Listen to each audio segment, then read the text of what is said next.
Welcome back to the Silently Odd podcast. If you're watching us on YouTube, make sure to like, subscribe, and hit the bell notification. If you're listening to us on audio platforms, we are on Apple Podcasts, Spotify, Amazon Music, Stitcher, Deezer. We not on Tidal right now until Tidal get they shit together. I thought somebody was going to say They will. They will? They will. Yeah, that's what y'all keep telling me. They still haven't done it. I go by the name of Astonish, and I'm surrounded by my brothers. To the left of me, we got Javito in the building. What up, everybody? What up? To the left of him, we got Nando Magic. Back to back, like the Piston Bulls. Let's get it. Yes, let's go, man. Come on, man. Stop playing with him. To the left of him, making a triumphant return, we got Jamari in this motherfucker. Woo-hoo. Come on, man. Yeah. What up? What up? What up? It's been a long time, brother. Yes, sir. Yes, sir. Happy to be back, bro. Happy Yes, to be sir. back. Yes, sir. Y'all already know how this shit go, man. Javi, how was your week? Had a good week. Friday, actually, one of my coworkers invited me to have some King Henry the First. It was a 2011 beer. Where they that was the first one of that batch. It's a barley wine. Matt, you know about barley wine? I do know about barley that they wine. aged in a barrel. So it's a barrel aged barley wine. It was the first one that Goose Island made, and they recently came out with another one. Since 2011, they didn't make any more. What's And the it ABV on that bad boy? was about 14%. Damn. So we got to try the 2025 one and the 2011 one, the original one, to compare them. The original one had obviously aged a little bit, but they both taste relatively the same. One of them the older one had a little crystallization going on, which is the active yeast. I guess the yeast went inactive, so it kind of just formed into like little rocks or something. But I didn't drink that. And you didn't have a plus one, did you? Okay. All right, just making sure. No, but yeah, You never have a plus one though. I'm just saying. he had a bunch Like, of. so I don't know when there's a plus one or when there's not a plus one because you never plus one. It was a coworkers event, you know. So I don't know what you're trying to get at.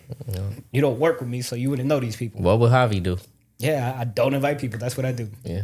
I'm starting to get a reputation of doing shit without people, but I invite people when they don't show up. So how am I supposed to? That was only Chris Hill. Yeah. So it ruined it for the rest of y'all. That's Chris Hill facts. didn't show up when I invited him, so I'm not inviting people. Everybody get it now. What's funny is I always invite Javi. Javi never invites me, bro. Ain't that some shit? That's some fucked up shit. Ain't that bro. some shit, That- bro? that's I'm fucked up. saying. Hold on, I was like, hold yo, on. what are you doing this Saturday? He's like, hey, come through. He's like, yeah, I'll be there, but never get an invite myself. Is that true? That's fucked up, Javi. Fucked up, Javi.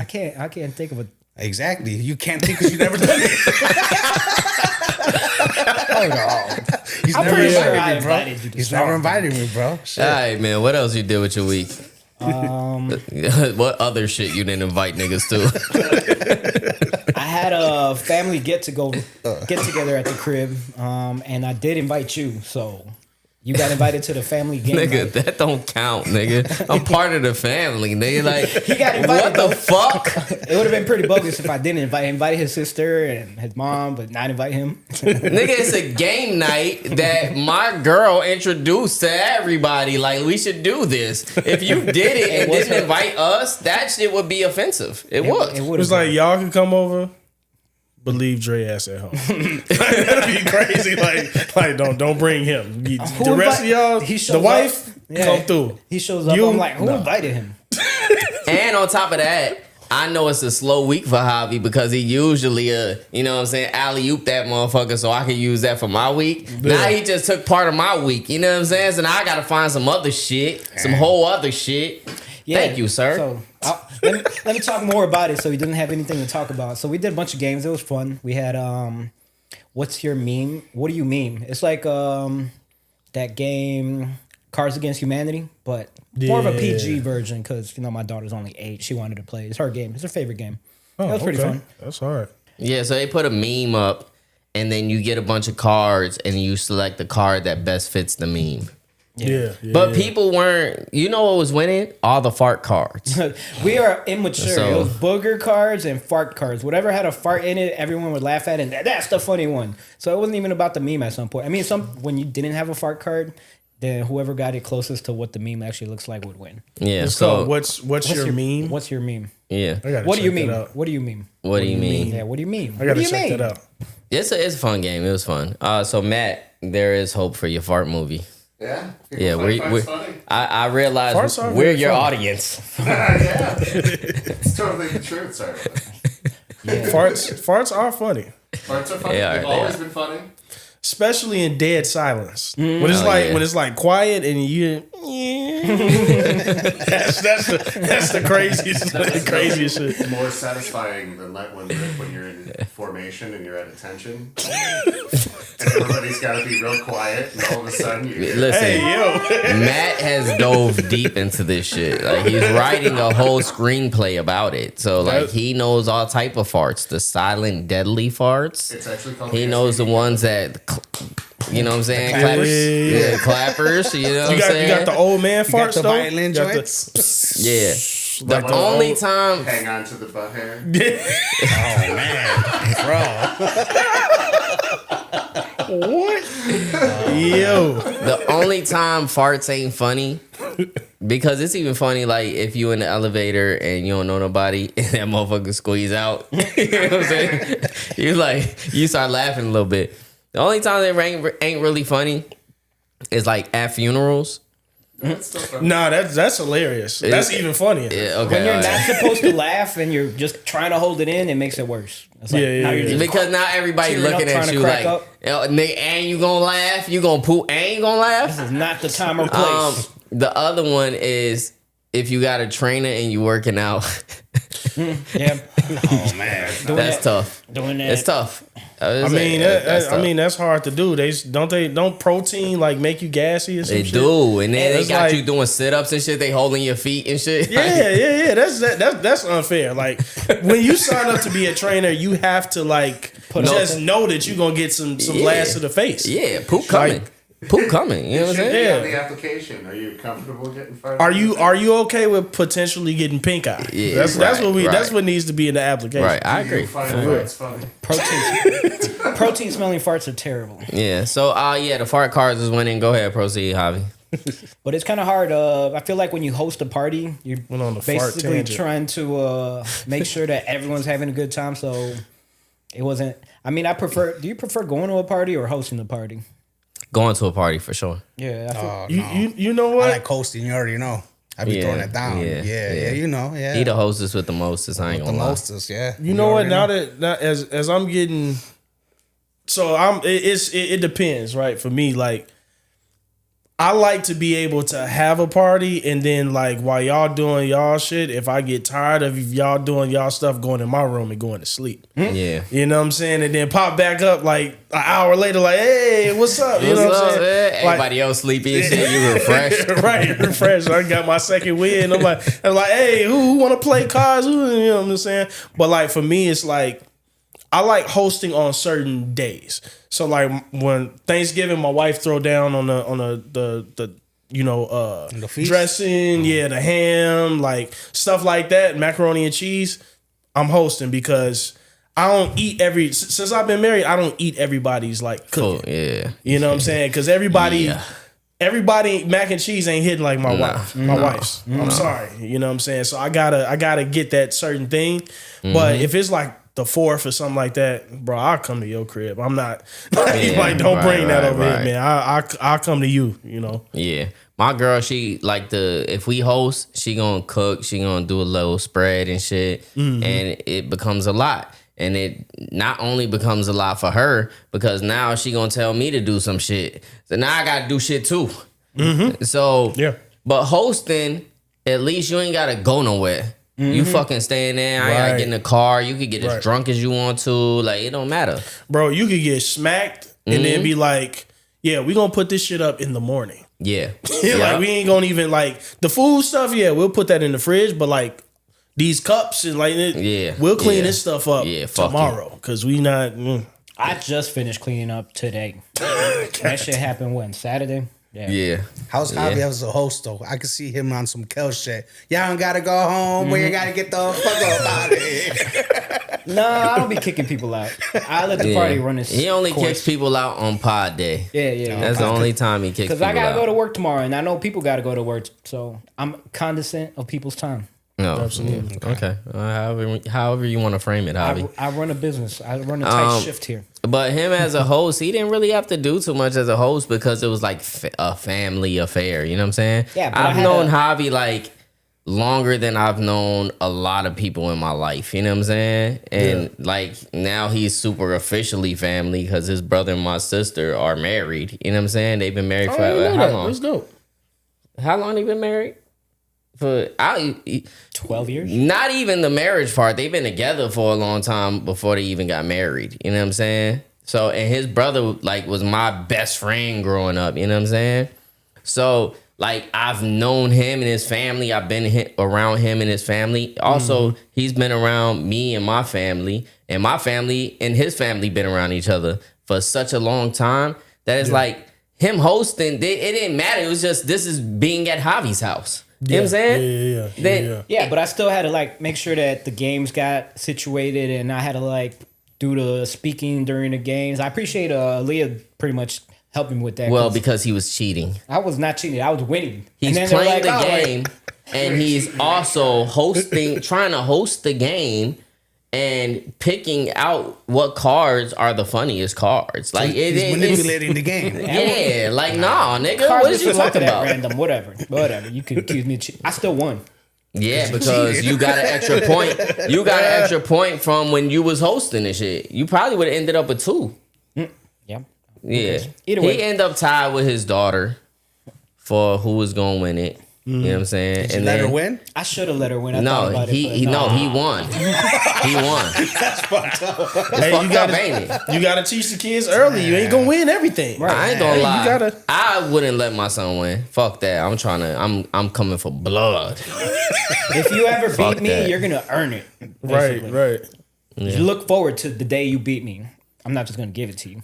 Hey, Hey. make Whoa. All right, I'm buddy. not just gonna let you win. All right. Let's speak in complete sentences for those of a weird mind. All right, buddy. Calm down. Okay, so what else? That's the end of your week? I would say so. More than a pause, but a timeout. All right, cool. Good week. Nando Magic. What did I do? I got out of work early on Friday. I did my income taxes, adulting, you know. Dalton. You getting money and shit. The fact that he did his income taxes late just shows you how much Nando be making and That shit. Other people are like, "Is it January 6th? All right, cool. Let's do it." A few pennies Man. in my piggy banks. Relax. A few relax. pennies. Yeah, okay. hey.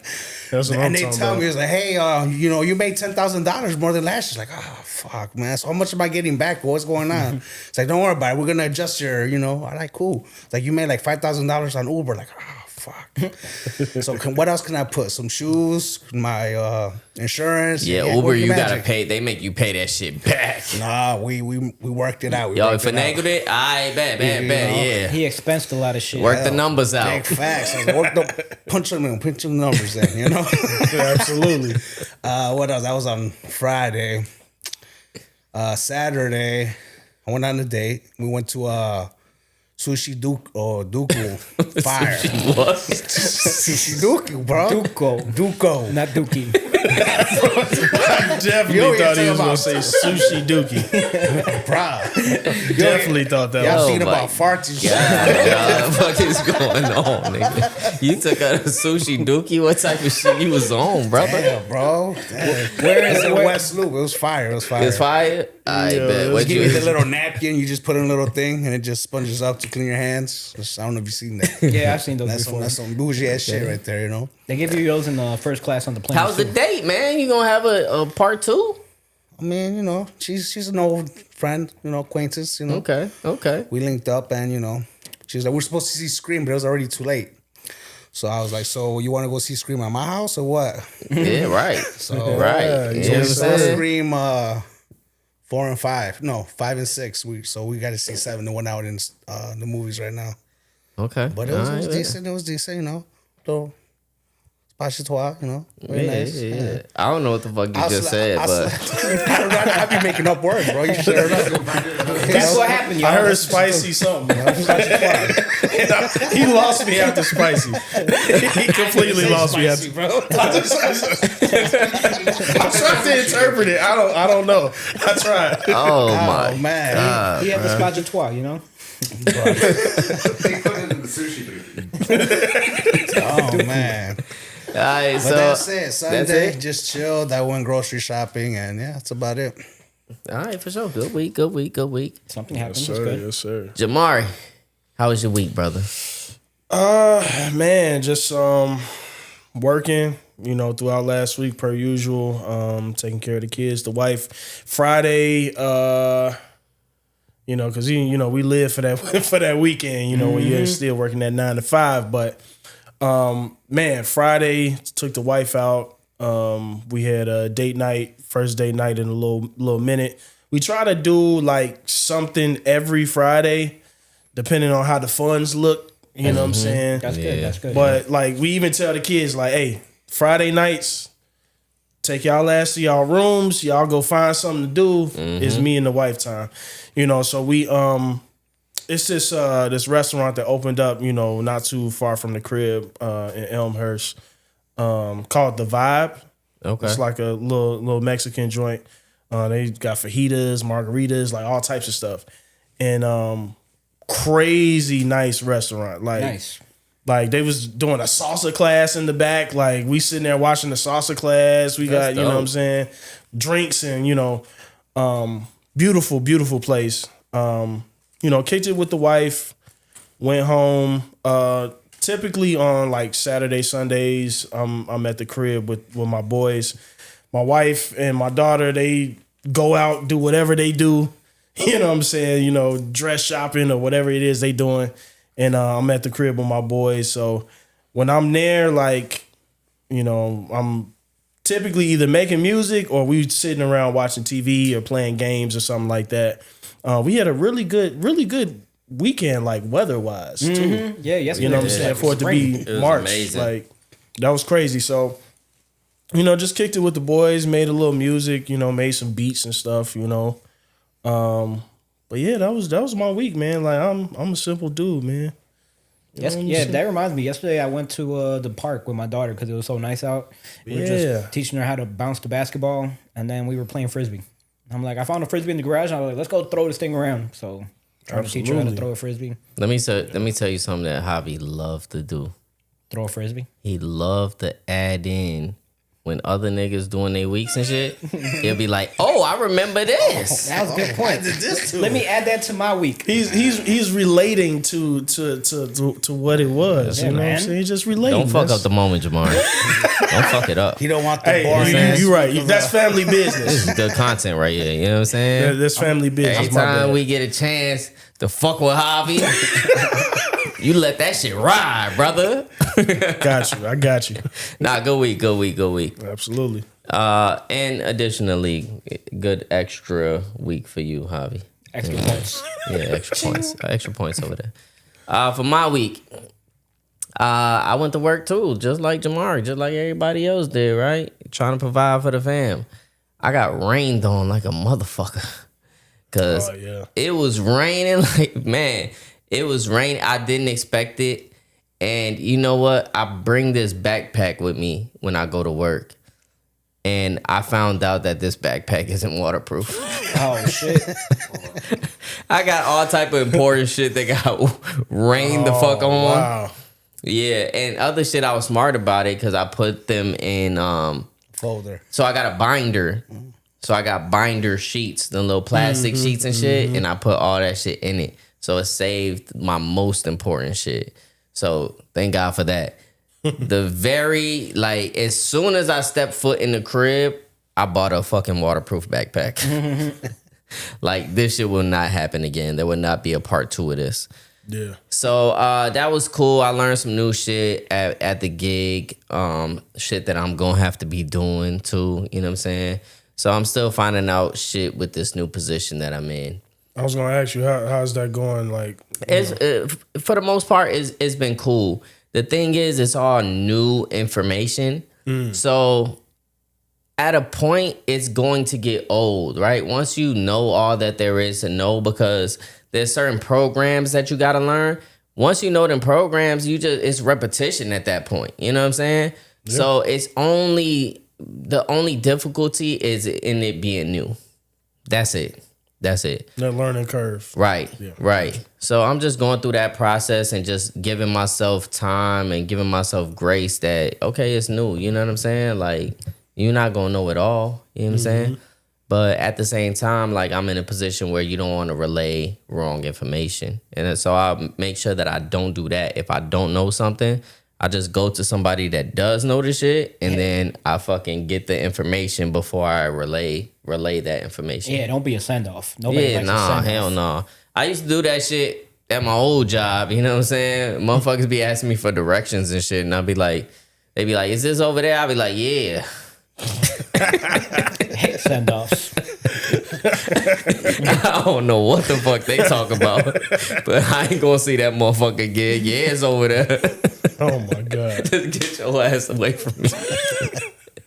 Other than that, we had the game night, you know what I'm saying? And kudos to Javi, man, because it is something that we were doing before, and we kind of got away from it just because, you know, life be lifing, you know what I'm saying? Absolutely. So Javi was like, man, we should bring it back. My girl was like, we should bring it back too. And I think all of us were kind of thinking on the same accord, because Ceci said this shit too, right? My sister. She sent the initial message, hey, we should do a game night. And I was like, I was just thinking that. Do it at my crib. Let's go. Yeah, because Javi he told me this shit before we even got sent that text. So I'm like, all right, bet, everybody thinking the same. So it was cool. It worked out. It's a good time to get all the kids together. Because more so than us doing it for us, it's just so our kids could interact with each other. You know what I'm saying? They could come have a good time and shit, be around their cousins. That's what it's all about. We had some good food here. Javi made some fucking beans and shit. Puerto Rican beans. Yeah, he made some Puerto Rican beans and shit. His sister gave me the recipe, and I wanted her to try it to let me know if I made them right. I forgot to add water. He did, but they still came out fire. You know what I'm saying? To add water afterwards. I forgot that because she's like, they came out a little dry. I was like, oh shit, I forgot that part with the water that you told me about. But That's they dope. still came out That's good. dope. Yeah, he did his thing, you know. That's the one thing that we tried to change up, because it gets a lot with the person hosting to feel like, I gotta provide so much food and this and this and that. So we're gonna do it like a potluck, man. Everybody bring something. Especially in this economy, bro. Trying to front the bill for this, that, drinks, that. It's a lot. Yeah. So it's nice that everyone contributes. That's a nice little thing. Yeah, so it was cool. We had a nice little decent time, you know what I'm saying? I made it to the crib in enough time to try to put my kids to sleep for bedtime. You know what I'm saying? And for my kids personally, because everybody's kids is different. My daughter is cool. She'll go to sleep at her time or whatever, boom. She just clockwork. My son, on the other hand, hell no. Hell no. I gotta try tactics to get this motherfucker to fall asleep. You know what I'm saying? Hey man, if you had caffeine, boy. Get that melatonin, bro. I learned that, when they say don't give kids sugar before bed and shit because they get more hyper, that's false. Yeah. Sugar has nothing to do with them staying awake. You know what I'm saying? It has nothing at all to do with them staying awake. Yeah. Some kids just naturally don't produce the melatonin that makes them fall asleep. Yeah. Yeah, that's when you break out the Benadryl. You have allergies. Here, take this. Your nose is looking a little sniffly. Here, take this. Guess who the fuck going to sleep tonight? night, nigga. Terrible. Shit. Other than that, man, I got a photo shoot coming up, man. I got booked for. Yes, so sir. I went out and I shot some shots and scouted the locations and shit, because the person that wants me to shoot for them, they had one location. So I'm like, let me see what else is around there that we could get. You know what I'm saying? Just that'll serve our time well. especially the time of the day that they want to be shooting in, it's where the sun is the harshest. So I definitely want to go out there and see like how the shots was gonna be looking. So I did that. I got a bunch of good shots, a bunch of good locations. I even sent them to the person, and the person was like, I love all of these locations. You went on a scouting mission. I like that. That's professional. Let's get them all. Yeah. I told him, I'm like, we gonna do all of this shit. You know what I'm saying? Yeah. The fucked up thing is on the day we supposed to be shooting, right now, if you look at the weather, it's supposed to be raining. But I don't mind the rain. You know what I'm saying? Actually, you could get some really dope shots when it's raining. It just depends on how hard the rain is and shit. We could grab an umbrella and make it do what it do. You know what I'm saying? Other than that, like we could switch the day up and try to work around that. Because it will be some good shots, especially for how I position shit with the harsh sun. Like I feel like we could get some really dope angles. But the rain is not it doesn't deter me at all. Man, speaking of rain, there's an Eddie Bauer by my crib right now that was going out of business, and they had like 60% off. So I went in there just to check some stuff out. I'm like, let's see what they got. I don't like nothing. I don't really like Eddie Bauer. But they did have some raincoats. And I was like, ooh, this is a $100 raincoat. It came out to $40. So I bought myself a raincoat. What was odd is that they also had rain pants to go with that raincoat. Did you get the rain pants? I did not. I thought that was weird. Why would I have a whole rain suit? Because you don't want to get wet, nigga. I'm okay with the raincoat, but the rain pants to me would have been excessive. Like, I'm probably gonna have an umbrella. I don't know. Let me ask you, nigga. They got rain boots. A rain boots? That would have been like a whole rain fit. Let me ask you something, Hobby. I never would have pictured myself in a whole rain suit. Let me just ask you something, brother. Hold on. I want to find some understanding in this, right? So when is it that you have gone out in the rain, right, and just your top half has gotten wet? Never, but I don't really care about my pants. Okay, obviously. I'm like, let me get my raincoat. It looks like it's gonna rain. Let me get my raincoat. So I got a cool little raincoat with a hoodie. I don't care about my pants. They could get wet. I mean, my feet. That would suck. Like, there's nothing worse than wet socks. Oh yeah, That's why you need to get vessels.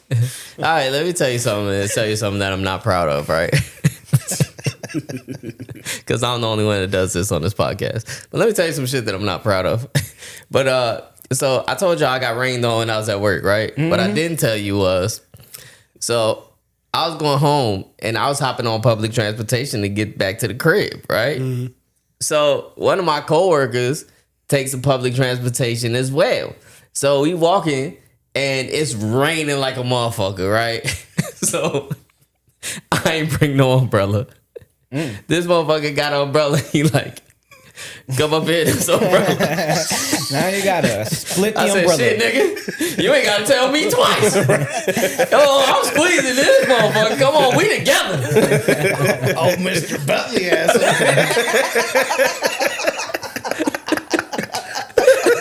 Yeah, this motherfucker. So look, we standing on the corner, right? Crazy. We standing on the corner, and the way that it's positioned and with the wind and the rain and everything, he's sharing his umbrella, right? So I'm good, like I'm straight. But on his end, the way the wind is, he was getting flooded. Yo, he was getting flooded all in his back, right? So he like, man, the rain. Please don't stop the rain. The rain is dripping down. Yo, his pants was soaked, brother. I'm like, damn, that's fucked up. So when you talking about rain pants, nigga, I see. I didn't think about that. He should have had some rain pants. Yeah, you should have got you some rain pants, nigga. Rain pants. You should have got them. Especially after my experience. Yo, that's what is that? Don't forget your rain underwear. Your rain underwear. I don't even know where they make those. Those protect for the rain from the inside. Okay. That's crazy. All right, for sure. Imagine trying to help your homie out because you see, you know what I'm saying, and you end up getting flooded because you're trying to be a good person. Right. Yeah, that's fucked up, man. So now you got to go to the crib with wet drawers. Shout out to you. Shout out to you, my guy. You know what I'm saying? I appreciate it. You know what? I bought a waterproof backpack and a fucking umbrella. Because I got umbrellas at the crib, but they the big joints. You know what I'm saying? You ain't trying to walk around with that. So I bought me a compact one. You know, you gotta buy you the wind resistant ones because we in Chicago. I mean, you know don't what I'm saying? have to, but if you got the money for Nigga, one, what the fuck you mean? if you got the money for one, shit. Do you know where we live? That should have snapped your damn umbrella in half. That shit is like wasted money because the wind gonna snatch your shit up. It's gonna break. You need the fiber optic fucking arms. Don't let you get be them somewhere little where it's metal joints. Don't let you be somewhere where it's buildings and shit. You hit a corner and that wind hit you. Oh, it's over with. You need the one with the little wind pockets and shit, where the wind can release. Yeah, Come on, fuck is I be talking about? Yeah, I mean, if you got one like that, that's cool. That's Yeah, awesome. I did. That shit. I just got a little compact one that I keep in my I got a backpack. compact one too. In It cost me case of $20, emergencies. In nigga, and case it's of windproof. You acting like this some fucking You talking about luxury the double- item. You talking about the one with the double layers so that it lets the wind out? Yes. That was only $20. Yes. Does it have the automatic button that Yes. pops out and it folds? Yes. It was not $20. Nigga, you want to see my Amazon wanna- history? Oh, you bought it on Amazon. That's why. Nigga, what the fuck? You support Amazon? Shit. This guy only buys Eddie Bauer name brand. This guy, in the fucking that's Eddie why. Bauer store and Eddie shit. Bauer, Like, Kelly y'all Price, funny, you know? Shit. buying rain jackets with it. Nigga, I don't need the pants. The fuck? I ain't gonna be in this rain for that long. That's what I said. Speaking of nigga. shopping, so y'all speaking shopping, y'all heard that the outlet malls are gonna start charging? Yeah, the They're fucking gonna start charging parking. parking? That's fucking bullshit. Yo, that's wild. Parking? the Fashion outlets in Rosemont. yeah. They had The a first nice hour is parking. free, and then after that, you could get it validated if you spend a minimum of $100. Yep. That's fucked up. They're charging like Like 13 bucks. 15 or yeah, 13 an hour? Yeah, something like that. something like that. You know what? I think, and correct me if I'm wrong, because I don't know why they're doing this, but man, we finna get to a point where no more brick and mortar like businesses. Yeah. You Oh, know what I'm yeah. saying? Bro, Like 15 cents for bags at the grocery store. that too. Yeah. Come on, man. Yeah. That's wild, man. Shit changing in this world, bro. And it's Absolutely. not, it's gonna get worse before it gets better because obviously we in this fucking war now, right? We'll get to that. Gas is But- almost $3, almost $4. Yeah. Man, and what's up with these gas stations, bro? Look, so you was in the car with me. We fucking driving. Got his There's ass. 2 fucking gas stations, right? I look at the gas station across the street on the far side, right? That should say like $3.49. I'm like, $3.49, okay. Let me see what the other gas station is. So the gas station that's closer to me, that motherfucker say $2.99. Bet! Nigga, it's not even a thought. I'll fucking spin up in it. I'm going right here. Cause it's cheaper. Javi say, They got your ass. they got your ass. That's with a car wash. Oh yeah. You got to read that What was little it? A fine shell? print. It was a shell. It was a shell. Oh yeah, shell. Will get I'm you like, every time. and guess bro. what? It was a cent more expensive without the fucking car wash. $3.50. I'm like, oh hell no, bro. Like that shit was crazy, but I was Yo. already there. You know what I'm saying? I was like, fuck it, man, they got me.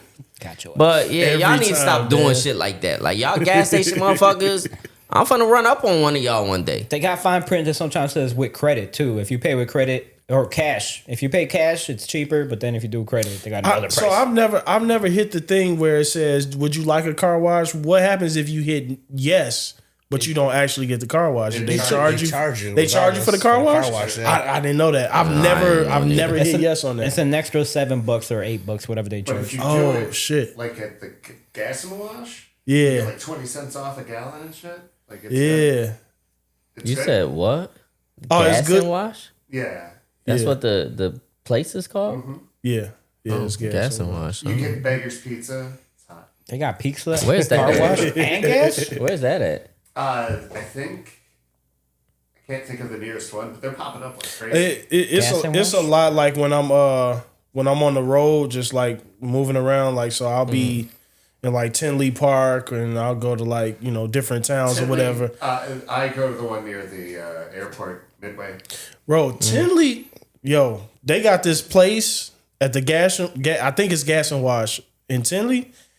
It's a chicken and donut like restaurant. Is it fire? Yes. Okay. Like I had this like powdered like blueberry donut. Ooh, Bro, I was driving driving away from the place while I was eating it. If I wasn't in my truck, bro, I would have spun the block and went back. It was so good. I was like, and you know how you go to like bakery places, you like, yeah, you know, I want woo woo woo. Yeah. It was like, yeah, and it just came out fresh too. Ooh, I was like, fresh donut. Yeah. Where at in Tinley? I can't remember. You guys, Like what was 183rd? it? Was called something in donuts. It was. I think it was. It's at a gas and watch, dude. It was. Yeah. Nothing beats fresh Krispy Kreme donuts, though, bro. I'm sorry.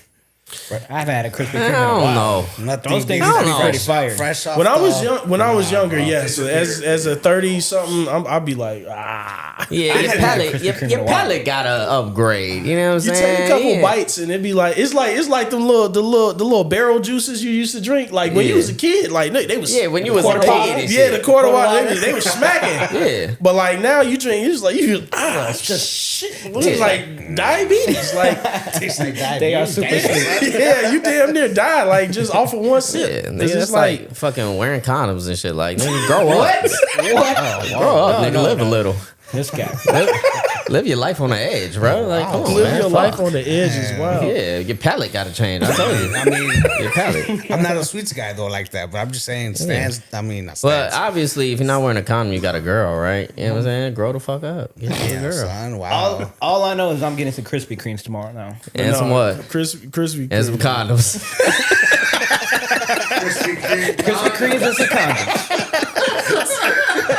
I need to re-up on my Krispy Kremes.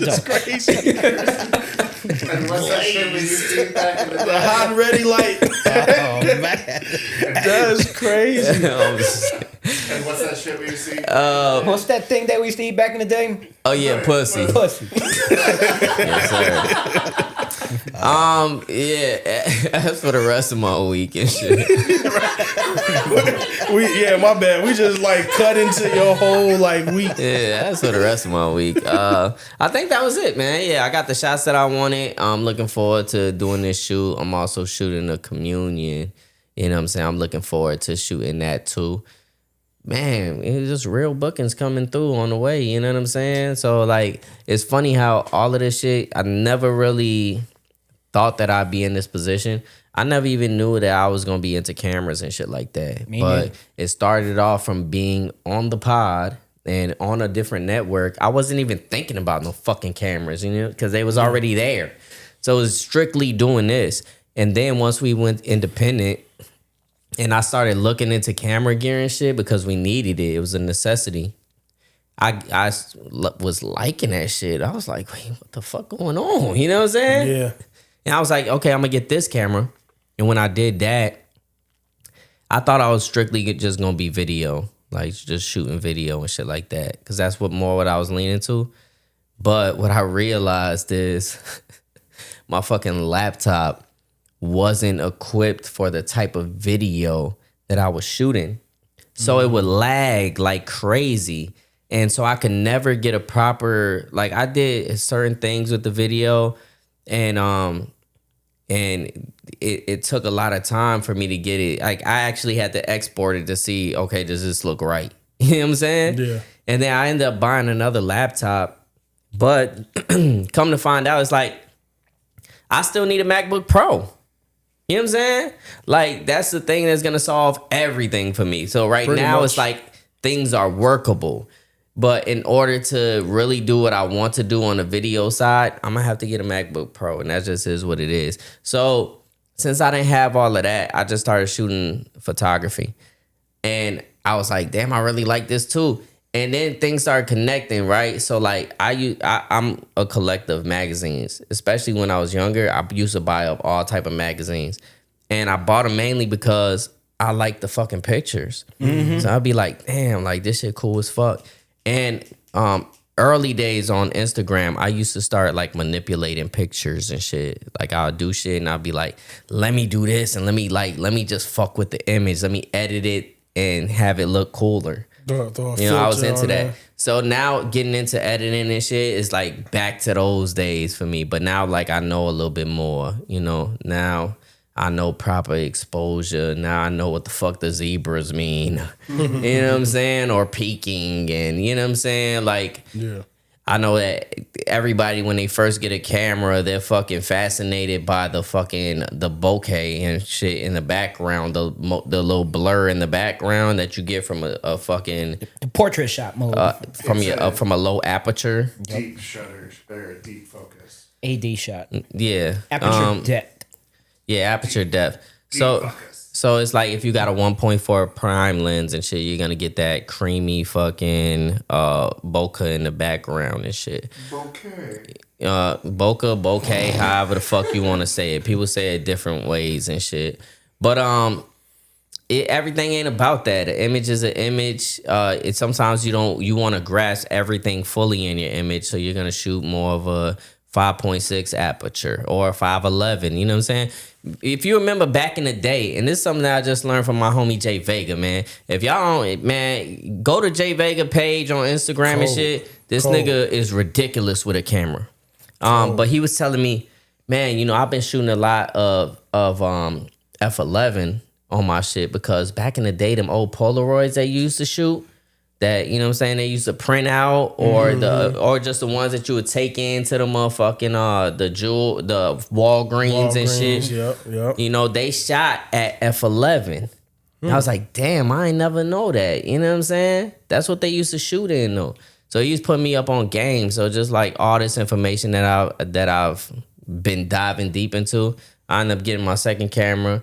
Lens just came in, new lens alert, you know what I'm saying? Yes, sir. I know motherfuckers and saying new page alert. I done got a new fucking Instagram for my photography and shit. Javi, my first post, man. He was a good model. What you think about Javi modeling?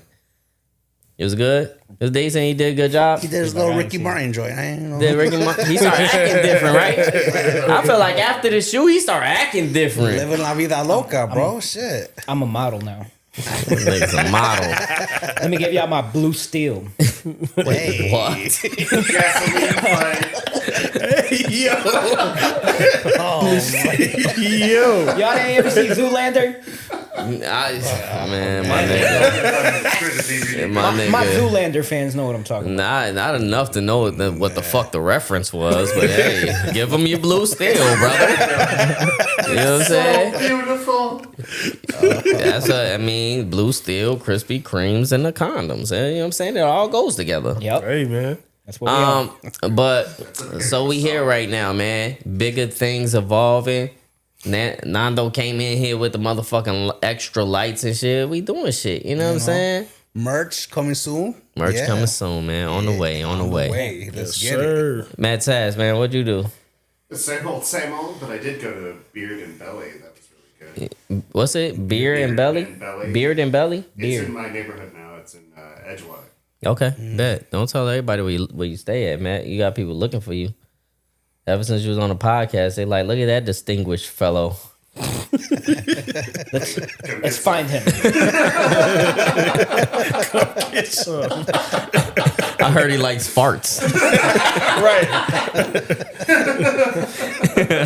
That's the word on the street. But that was pretty good. I got a burger with a stuffed portobello cap. Yeah. And beer cheese. That sounds good. Fire? And poutine.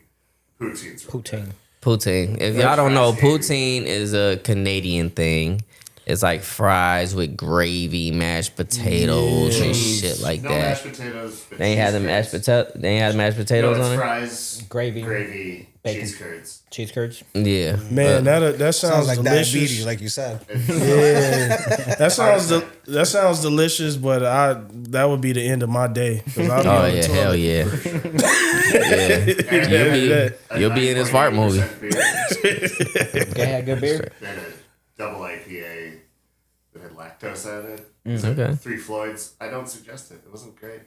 Okay. It tasted like potpourri. Potpourri. Okay. But the hazy I had. You know what else I had over the weekend? A Dark Lord. Blue Really? Floyd's. Yeah.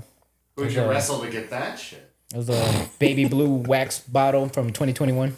Damn. How much did that set you back? Oh, I didn't buy it. I went to this event. They just had all types of barrel-aged beers there. I've seen those go for hundreds of dollars. The empty bottle sells for like $15 on eBay. It was 500 at the liquor store. The empty bottle. The empty bottle. And it was Shout out to the empty bottle, the venue too. Shout out, y'all my niggas. Dark Lord Day. People line up at Three Floyds around the block, and like the first so many get Yeah, their like bottle. That's first 100 crazy. people. Yeah. And it after that day, that bottle goes for a lot. Yep. I'll tell you what though, that King Henry is better than the Dark Lord. Yeah, I think I'm not going to be a big fan of it. I like an IPA. He likes Yeah, an I'm not a IPA. beer guy. Just give me some tequila, bro. Sorry. I like I, tequila too. I like both. I like beer. I like tequila. I You know what prefer I'm saying? beer, especially a good, strong 10%er. That rye, you know? All right. You know, like Pumpernickel. See, you think I'm the alcoholic here and shit? I only don't know. try beers that I haven't had. I'm trying to stop drinking. I'm not drinking. he says that every pod, doesn't he? I I'm know gonna start all the drinking. fucking time, bro. Then he looks at me and shit and fucking starts fucking Calling you the judging and alcoholic. shit with his fucking judgmental eyes and shit. Like, I'm not gonna drink. Oh, I'm gonna Can't stop believe drinking. you're drinking again. All right, y'all. Listen, I hope you liked our week because we spent a whole lot of fucking time on it. You know what I'm saying? But shit, 45 minutes? don't give out the fucking time, nigga. Shit, goddamn. It might change after editing. Cut They that thought off. it felt like fucking 20 minutes, nigga. Now you done told them the real time. I'm like, damn, I got shit to do. Y'all stay right there. We're gonna take a quick commercial break. We'll be right back. You know what you know, and if you don't know, you tweaking, nigga. It's your boy Jay Hayes, man. And you rocking with Astonishly Odd Podcast right now, nigga. Let's get money. Welcome back to the Astonishingly Odd Podcast. And now for the topics, y'all.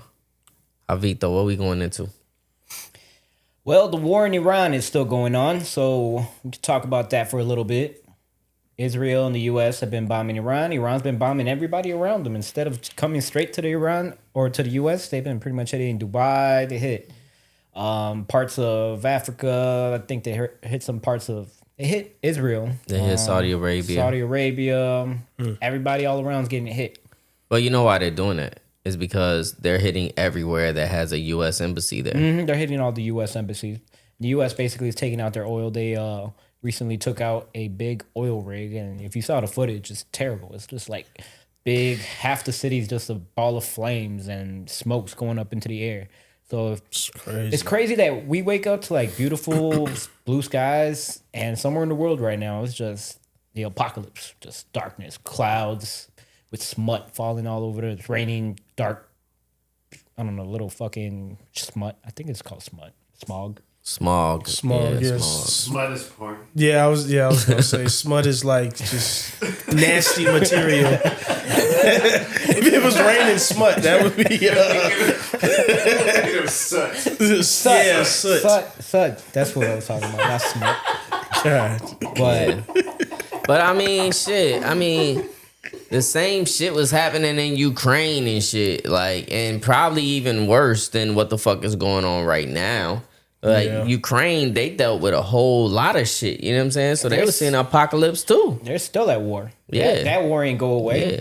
So the thing is, what I've been seeing about this shit is there's this I don't know what the fuck he is. He's not a philosopher, but he teaches or he graduated from Harvard, right? And I seen some clips of him on YouTube. It's this Asian guy, Asian young fella. But he's not really young. He might be like our age and shit. But he predicted Trump winning his second term, which I don't think that was that hard of a prediction, that honestly. It's a given. We were hoping it wouldn't be, but But he also predicted that the U.S. would go into war with Iran. And he also predicted that the U.S. would lose the war with Iran. damn. Okay. Right. Well, that's kind of scary. So for him, and this is why Iran bombing everywhere that the U.S. is stationed out of, right? It's a smart tactic because you bombing those places is now going to put pressure onto those countries telling the U.S., hey, yo, they bombing the fuck out of us. Y'all got to do something, right? So now the U.S., they want to play the air game. They don't want to put boots on the ground. But with that pressure, they're going to eventually have to put boots on the ground, especially if they're trying to do what they want to do, right? There's no way that you can overturn a country if you don't have boots on the ground. Now, the thing is, if you put boots on the ground in Iran, then now they have the upper advantage. They got the upper hand right now. You know what I'm saying? Because that is tough terrain to fight in. Yeah. So what he's predicting is the U.S. will eventually put boots on the ground. And when they do that, then Iran wins the war. Now, it's not going to be a short war at all. It's gonna be a freaking Middle East desert storm all over again. A 9/11 freaking war in Iraq shit. Now, there is another option. Now, if Iran bombing these other countries puts the pressure on them to like, yo, like y'all got to do something, the U.S. could pay Iran to stop bombing those countries. And that shit will make us look soft as hell. Yeah, I don't think that's anything that anybody in this regime that's seeing the United States, I don't think they want to do that at all. Because I think this whole thing is just to prove that, like, yeah, we ain't soft. Yeah. Well, You know what I'm saying? the point that this guy from Harvard was trying to make was Iran is the underdog in this situation, right? But if you look back on history, the underdog always has better chances of winning against an empire. It's happened throughout history. The Roman Empire, they overthrew the Persians, correct? Yeah. Like, Well, they overextended themselves. yeah, but it's happened multiple times, and he put out every time that it's happened. It's always these empires that get overthrown because of certain things. So first of all, nobody in this U.S. military wants to even be in this fucking war. No. Nobody. They don't have no fucking reason. So you fighting without passion. Shit, we didn't want to be in This- Afghanistan or Iraq. Yeah, This war yeah. And we sprang out of lost. nowhere. We lost those. Pretty much. We lost those. Yep. So I mean, we took out Osama. we took out Osama, but what the fuck changed? We didn't do what the fuck we were supposed to do there. We didn't. Took out the Ayatollah. We lost that war. Same like, thing. they're fighting for religious purposes. Yeah. They're fighting for Allah. Let's put it this way. I talked to a vet and told me that he is deathly afraid of anybody who's going to throw a rock at a tank. Yeah. You throw a rock at a tank, mad respect.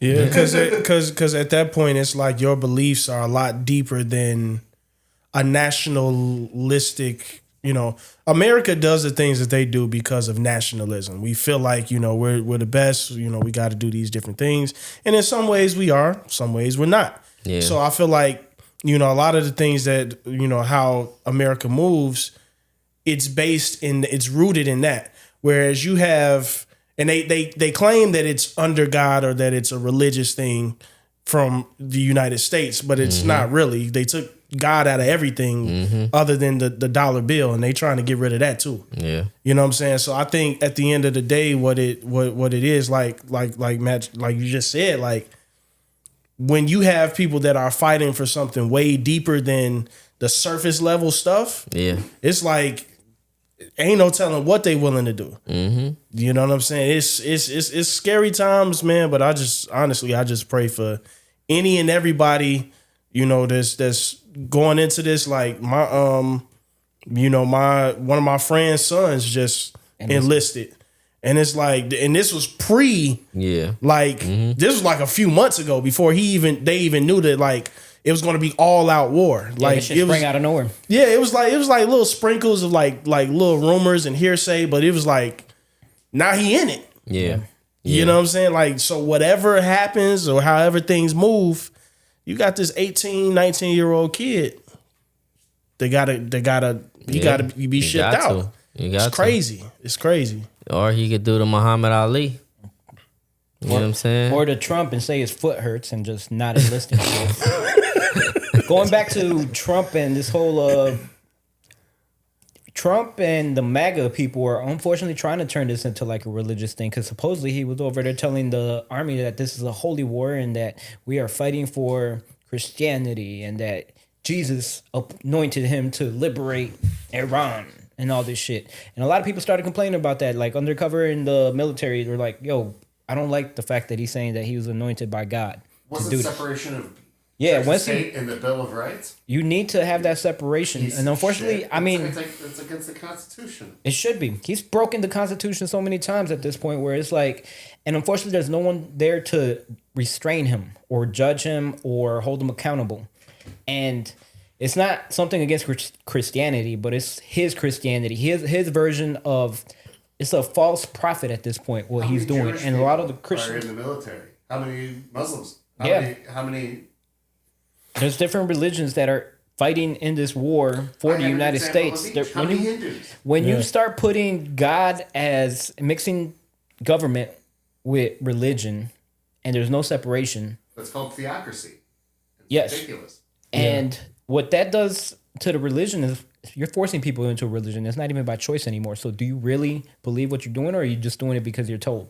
So it takes away from the religion, and it also definitely puts a higher strain on the people when the government, there is no split, because now it's like you believe your personal beliefs are aligned with a political view, which may not be associated with the true reason why that religion was established. You know what? That's funny to me. I was watching this thing and they were talking about how Christian nationalism is completely against the Christian way. It is. Yeah. And they were talking about how, Christian nationalism, their whole like thing is to like push out Muslims, push out these people, push out black people, push out gay people, push out all of these different people. But it's like, if you look at the New Testament in the Bible, if you even want to go there, Jesus was accepting people. He wasn't like it was a harlot in the street or a person that was like unclean or unfit to be in society. He wasn't like, hey, don't touch me, like bag up off me. Like he's like, nah, I'm gonna heal you. You know what I'm saying? Go forth, live your life. You know what I'm saying? That's what he was about. But this whole Christian nationalism like thought process is rooted in the Old Testament and the old ways of thinking. And it's like, it's a disgusting thing because people are so tied to their religion. Like we just said earlier, with the people in, Iran, people are so tied to their religion that they are literally willing to use God or use certain scriptures or certain pieces of what they think they read or what somebody told them that it was to justify them hating people. Yeah. And that's completely against, like, Christian and nationalism don't even make sense in the same sentence. Yeah. Yeah. Like love thy neighbor. Like the definition of being a Christian is Christ-like. If Jesus wasn't doing this, how does that even make sense? Yeah. It's completely against everything that it's supposed to be. But this is the thing that, you have MAGA, Trump, like all of these different groups of people are literally like shoving down people's throat because unfortunately, a lot of people don't know the Bible. A lot of people don't really know God. They know the talking points and they know the person that's standing in that pulpit telling them what to think. Yeah, and that's a big reason why I even turned away from even going to church, right? Because there's a lot of people in the church that's not godly. Poof. You know what I'm saying? Bro, we could have a whole pod on just that alone. It's a whole lot of people in the church that's like that. And it's just not for Christianity. It's like for every religion, you could find somebody that manipulates something to fit what their agenda is, right? Everybody, you know what I'm saying? Even the ones that blow themselves up over Allah, you know what I'm saying? That's not what the Quran teaches, but you can manipulate it. Everybody does it, you know what I'm saying? On top of that, we know why we even in this war to begin with. It's because of Israel. Like, I don't know what the fuck Israel got on us. Those same people that Jamari was talking about that crucified Jesus were the Jews, and those Philistines they didn't go away. They've stayed there. Everyone just kind of assumed Jesus came and boom, those Philistines disappeared, or the Jews and all the Pharisees that they went away. No, they stayed in power, and right now they're kind of controlling what's going on here. Yeah. On top of that, I don't know. I haven't dived deep into this, but I heard there's with Trump going into war, there's something that he gets, like a power of war or some shit type of thing that happens that can keep him in office for a third term. He said that when he had the dude from Ukraine. He was like, "Oh yeah, I might think about doing that. Yeah, I might, He's like, "Yeah, if you guys elect me again, you'll never have to vote again." It's like, what? We are in trouble right now with what's going on. He's basically doing everything he said he's going to do, and we need to do something in Congress to reel him back in. So in a couple of weeks, I need everybody to just vote the complete opposite of what we just voted for. Yeah. And the thing is, like, I don't even think it's just him. Like, he's a puppet in all of this shit. He is. He's not the one getting fed this information. He's being manipulated into going into these directions. He don't know what the fuck he doing. But there's nobody reeling him in, which is why we need to have a far left Congress and Senate to reel that shit back in and start holding them accountable. He appointed everybody in the FBI. That's why the FBI isn't doing shit as far as this whole Epstein thing, because they're protecting him. The Department of Justice, freaking the Ice Barbie that just got fired. They fired her, but he fired her, but he put her somewhere else. She didn't get fired. Everybody's happy. Oh, she got fired. Let's make fun. No, she's still fucking. He put her in charge of some weird ass, even worse position. She hates Hispanics. She was out there hunting them down, and he put her in charge of the shield of Latin America to get rid of the cartels. Now she's gonna go into Latin America, fucking with these people. It's really crazy, and man, we could talk about this forever, but it's literally like how they can literally just look at you and decide whether they gonna fuck with you or not. Like this whole thing is just wild, bro. What was it called? Stop and search. The illegal, how that was racist. They got rid of that. So now, if you just look the part, they could pull you over. But you know who created the stop and search? It was the fucking mayor of of New York at the time. What's his name? Rudy Giuliani. Yep. He's the one that created the stop and search. He threw a party at the top of the Four Seasons landscaping company. Fuck Rudy Giuliani. The other thing about it is that, like, man, bro, if you think about it, even if Trump don't get a third term, right? I think the person that'll be in office next is very unfortunate. I think JD Vance has the best fucking chance of being elected to president. You're basing that off of racist America. That the racism is still winning right now. I'm basing that off of that, and I'm basing that off of the Democrats not having shit right now. The Democrats have no good candidates. Yeah, exactly. They just. I talked about it last week. The race in Texas Senate with Jasmine Crockett and this guy James Tallarico. Unfortunately, she lost. James Tallarico's in, but he's the fucking Democrat nominee right now. Watch, mark my words, he's gonna go all the way to the president. Just watching the way he's moving. Okay, I'm hoping Jasmine pops up somewhere else, because that really don't fucking matter to me, Javi. You know why it don't matter to me? It's because we had a Bernie fucking Sanders here. That was the clear-cut choice, right? And the Democrats still dropped the ball on that. Yeah. So what the fuck you telling me? Hillary Clinton. We need an independent, moderate. I don't know. We need a third party. At the end of the day, the issue is money. And the issue is politics. Politics is garbage. You're not going to fix the political issues until we get the money out of politics. And that's what Bernie Sanders was running on, AOC, all of these liberal, progressive nominations are trying to get the money out of politics. They got them the fuck up out of here, because guess what? Because the Democrats are not trying to get the money out of politics. No, because the Democrats, they don't believe in some of that shit neither. No, because if you take the money out of it, then some of them go away too. Yep. It shouldn't take They're in the Epstein files too. Any money to run for president. You should be a broke ass person. Yeah, you shouldn't be getting rich off of politics. What's up? What you got in that paper, Javi? All right, so also when y'all vote, y'all gonna be voting for district judges. And I don't know how if y'all be doing research on judges or if y'all just base it on their name. So let's play a little game. If you're voting right now, would you vote for Linda Psaki? No. She ain't got nothing wrong with her, but you could. What about Luz Maria Toledo? I would. Yeah, she I'm got a voting good for record. everybody black and brown. But you're not gonna know who's black and brown. Here's the I'm thing. going How off of about, names and seeing if I see some racist shit in it. all right. Would you vote for Matt's ass?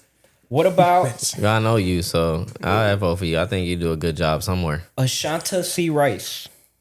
A what? Ashanta C. Rice. Nope. Too many shit going on in that name. Well, you're right. She is a black lady, so It doesn't matter. We got a fucking Candace Owens, and I wouldn't fucking vote for her. she did get she was engaged in the pattern of fraud. So good that you wouldn't. What about Michael Cabernargi? I think he might be on our side.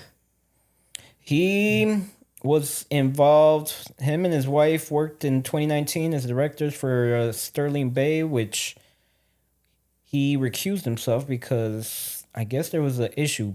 They had a bunch of tax appeal issues and 110,000 reduction in taxes, 2 other appeals. He's involved with all types of. I like a little criminal shit in the background. That Ethics. just show me. Yeah, you daily gonna get the job done. You know what I'm saying? Like, you know what I'm saying? Need a little corruption back there. You know what I'm saying? Hey, that's how we got Trump though. Not fully. There's true. a whole lot of other shit that come with Trump too. Yeah, That part of it is cool too. Like, people shit on Daily and shit, but I ain't so mad at Daily.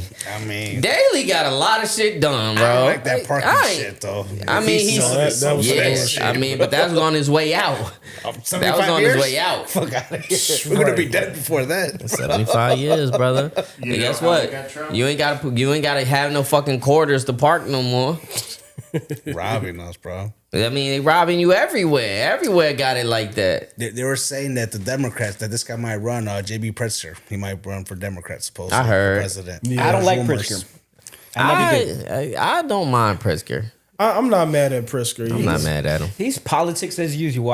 I'm leaning towards a fucking renovation of our political system. I want something new. I want young blood. I want this young cat lady that's over here fucking in front of ICE and shit fighting them and not taking political money from APAC and all these other organizations, the AOCs of the country, the fucking I like AOC. Bernie Sanders. She would never win. Yeah, but But those I are the people like that I want in AOC. office right now. She's fired though. The people that aren't taking fucking bribes and have like a fucking good sense of morality. Here's my thing though. Are they not taking bribes because the bribes are not on the table right now, or are they just really good people? I think they're just really good people. We need like really good people. Or involved are in they shit. not taking bribes because they want to go the Bernie Sanders route? They know how everybody's still behind Bernie and they just want to make it look a certain type of way. I don't think he'll run again. He's not going to Nah, run. he's I too don't think- old. He's not too. They were I saying could he was see too Kamala. old then. I could see Kamala Right, running right. again. Kamala? Kamala. I could see her. That's even the wrong way to say it. It's Kamala. Kamala, yeah. I don't What think did you she say would the do first it. time? I don't recall. Running back. I think it's Either way, I don't think she's Kamala gonna. said I don't think she's got a chance. she was a type of once candy. you run and you lose, you're pretty much associated with failure. So people Yeah. ain't gonna support you. Yeah, and I like I said, a lot of the like I said before, like a lot of the things that happened with Trump, like the shooting, like all of these things, it only boosted Yeah. like his And that shit was resilience fake, and too. his strength and all of this, stuff like that. So It's all fucking an act, man. and it's so fucking simple minded. It's not even like a grand scheme. It's just the simplest little. Let's feed people little hate shit, and they'll vote for you. So it's sad. It's been working though. We're in a sad environment, and honestly, I look forward when I leave the country because it feels like a burden gets off my shoulders. Like, man, I'm glad to get out that country. Everybody talks about how, oh man, it must be fucked up to live in Russia, and it's like, man, look at the fuck where we live right now in the what's going on in this world. People say, oh, it's fucked up to live in Mexico. The cartel run. Look at where we live right now, where the fucking It's not as criminals bad as are. the cartel, my Man, nigga. I'm gonna stop you there. The cartel. Let's didn't not shit. do that, Look, bro. And cartel, Astonishing. obviously, Hold on. if We y'all lost watching, We fuck with y'all, you know what I'm saying? I mean, no disrespect. I'm moving to Canada on y'all. You know how many people died during that cartel shit a couple weeks ago? None. You know how many people died in Austin, Texas yesterday? How many? There was a fucking shooting, bombing. I forgot what it was, but Oh yeah. Okay, nigga, that's the cartel shit. How many people have died from the cartel, nigga? I mean the cartel are ruthless. I'm not gonna try to Stop playing. Let's not do that. But if we're gonna say, oh, it's so dangerous to go to Mexico, man, it's fucking dangerous to go to anywhere in the United States right now. It's dangerous to go to Austin, Texas. Y'all gonna stop going to Texas? Y'all gonna stop going to fucking all of the United States? I've been to Austin, Texas. Let me tell you, I've never seen a sign of danger there at all. Where I wouldn't recommend a motherfucker go is Kentucky. But y'all better mind y'all P's and y'all motherfucking Q's if y'all end up in them Kentucky streets. That's all I'm gonna tell you. Florida, certain parts of Florida. Yeah, but I mean, America, that's been the same. America is this whole fucking time. run by criminals who are fucking little children, and you can't do shit to them. And let's not get it twisted, man, because all of this shit was happening before Trump too. You know what I'm saying? Absolutely. This America, this America is just now more highlighted because they got a voice in that right now, and they feel like they can speak And there's loudly. nothing you can do about it. Well, there's certain They things, got the but motherfuckers, FBI and the CIA and the Department of Justice in their pocket. What are you gonna do? the motherfuckers on the other side, the Democrats, you have to learn a different type of fucking strategy. Because you have to fight fire with fire. You know what I'm saying? All this fucking, we're not going to do this because we're not going to go their route. Start going fucking their route. Because if not, you're going to lose this shit. We're not going to be in a position. And, nigga, a little history lesson. You know, black people, they started off as Republicans. You know what I'm saying? And it was a whole different type of Republican Party at that time, too. And the Democrats pushed an agenda that moved black people towards leaning towards the Democratic side. But guess what? The Democratic agenda still doesn't align with why black folk went up over there to begin with. You know what I'm saying? Y'all losing everything that y'all about. You know what I'm saying? And If the Republicans didn't turn so damn racist, I think more people would vote Republican. But unfortunately, nowadays, they just appeal to their little counties, and it's just straight racism. it's Bloods and Crips, man. It's Bloods and Crips. Pretty much. It is what it is. All right. We got something else to talk about while we got fucking all the the fucking Trump supporters and shit. They're like, well, I thought this was a different type of podcast than this. Y'all gonna hit the wrong algorithm. You're gonna have a bunch of MAGA supporters in the comments. Hey, y'all welcome, man. We'll shit on y'all in there too. Fuck it. All right, bet. Nando, what you got on your heart, man? You been quiet this whole fucking time, I man. don't do politics like that. What's good? But, What you got? I want to touch on, you talk about tactics about Iran. I don't know if it's true. Now you got to fact check. These motherfuckers drew 3 planes on the floor, and supposedly one of them got bombed. Yeah, I saw that. I don't They know if that was tricked true them. or not. They tricked the U.S. and Israel by having little paintings of a airplane, and they actually bombed the fake airplanes. So And it was just fucking drone on the it was like floor. Looney Tunes and shit. It's crazy. Like, fuck, we bombed the picture. Man, how fucking stupid are we, man? Like, come on, dog. Come on, dog. Really? Boss in my heart, basketball right now. You know, my boy Tatum came back. You know, he was, you know, spicing it up. You know, Yeah, you talked about it last week, man. I ain't think that he'd be back so soon, but he came back. came back. He and had a good showing on he his was a return. little rusty, but you know, he came through with the Cavs, and you know, just sparked it up. You know, Yep. heated it up. His first point was a putback dunk. You know what I'm saying? James Harden was over there giving him kudos and shit for returning, you know, having a good outing on his return. So that was cool. I will say this basketball season been a little slow for me. And I think that's just due to my bias. Anytime that the Bulls ain't really on shit, I'll be like, why am I watching this shit? You know what I'm saying? That's just my bias. You know what I'm saying? And the Bulls, they're my favorite team because it's where I'm from. Do I have my favorite players on this team? No. Hell no. I ain't had my favorite player on the Bulls since fucking D Rose. Mm-hmm. You know what I'm saying? Yeah. So I don't know when we get back to that.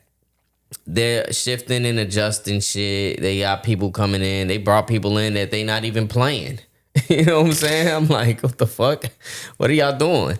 I don't know if they trying to tank, but tanking for what? I don't know who's coming in here that's a bigger thing than what Cooper Flag was. You know what I'm saying? As far as the NBA, the seeding is crazy because everybody thought that the Celtics would be out of it because of the moves that they made, and Jason Tatum obviously not being there for a majority of the portion of the NBA season. Mm-hmm. But they're sitting at number 2. Yep. You know what I'm saying? It's so open though right now. I feel like we don't have no clear favorites. Even though they're in second, like it's still open. The Knicks are number 3 and the Pistons are number 1. The Pistons are doing a thing, man. Like they've been on the verge. You know what I'm saying? They got Cade Cunningham, and he is not a flop at all. That motherfucker has been showing and proving why he was the number 1 pick.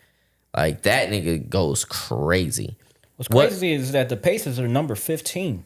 They went to the finals last year. They don't have Tyrese Halliburton. Yeah. He got injured in the playoffs. But to go from That was the fire that they had that they needed. all the way to the bottom, that's crazy. Well, they All-Star, bro. also made trades. You know, they got rid of people because they looked at the season as a wash. You know what I'm saying? You don't have Tyrese there. So, like, what the fuck they gonna do? I didn't expect them to do much at all. Honestly, it's smart for them to, while he's out, to make some moves and move some things around, see if they can make some space for something else, as far as cap, what I'm saying? I hate that system where teams just purposely tank to get that number 1 draft pick. I feel like they need to change that. I agree, but it's just like politics. We're going to do whatever we need to do to get in a certain position. We're going to move things around, pieces, assets, things that's not working for us, things that is. And that's what's making the NBA so boring. Some teams are just tanking on purpose. Well, I think where Adam if it was Silver, more competitive, where you had to be like in top 10 or top 5 to like get an a NBA, game it would be more competitive. that shit feel like a game of, you remember like the season mode on 2K? Yeah. That shit feel like, I'm gonna trade these pieces and get a first round. It's more like the back office stuff that's more important than like the actual game. Yeah. That's crazy. Like I feel like Adam Silver is trying to take steps to trying to find a solution to all of that shit.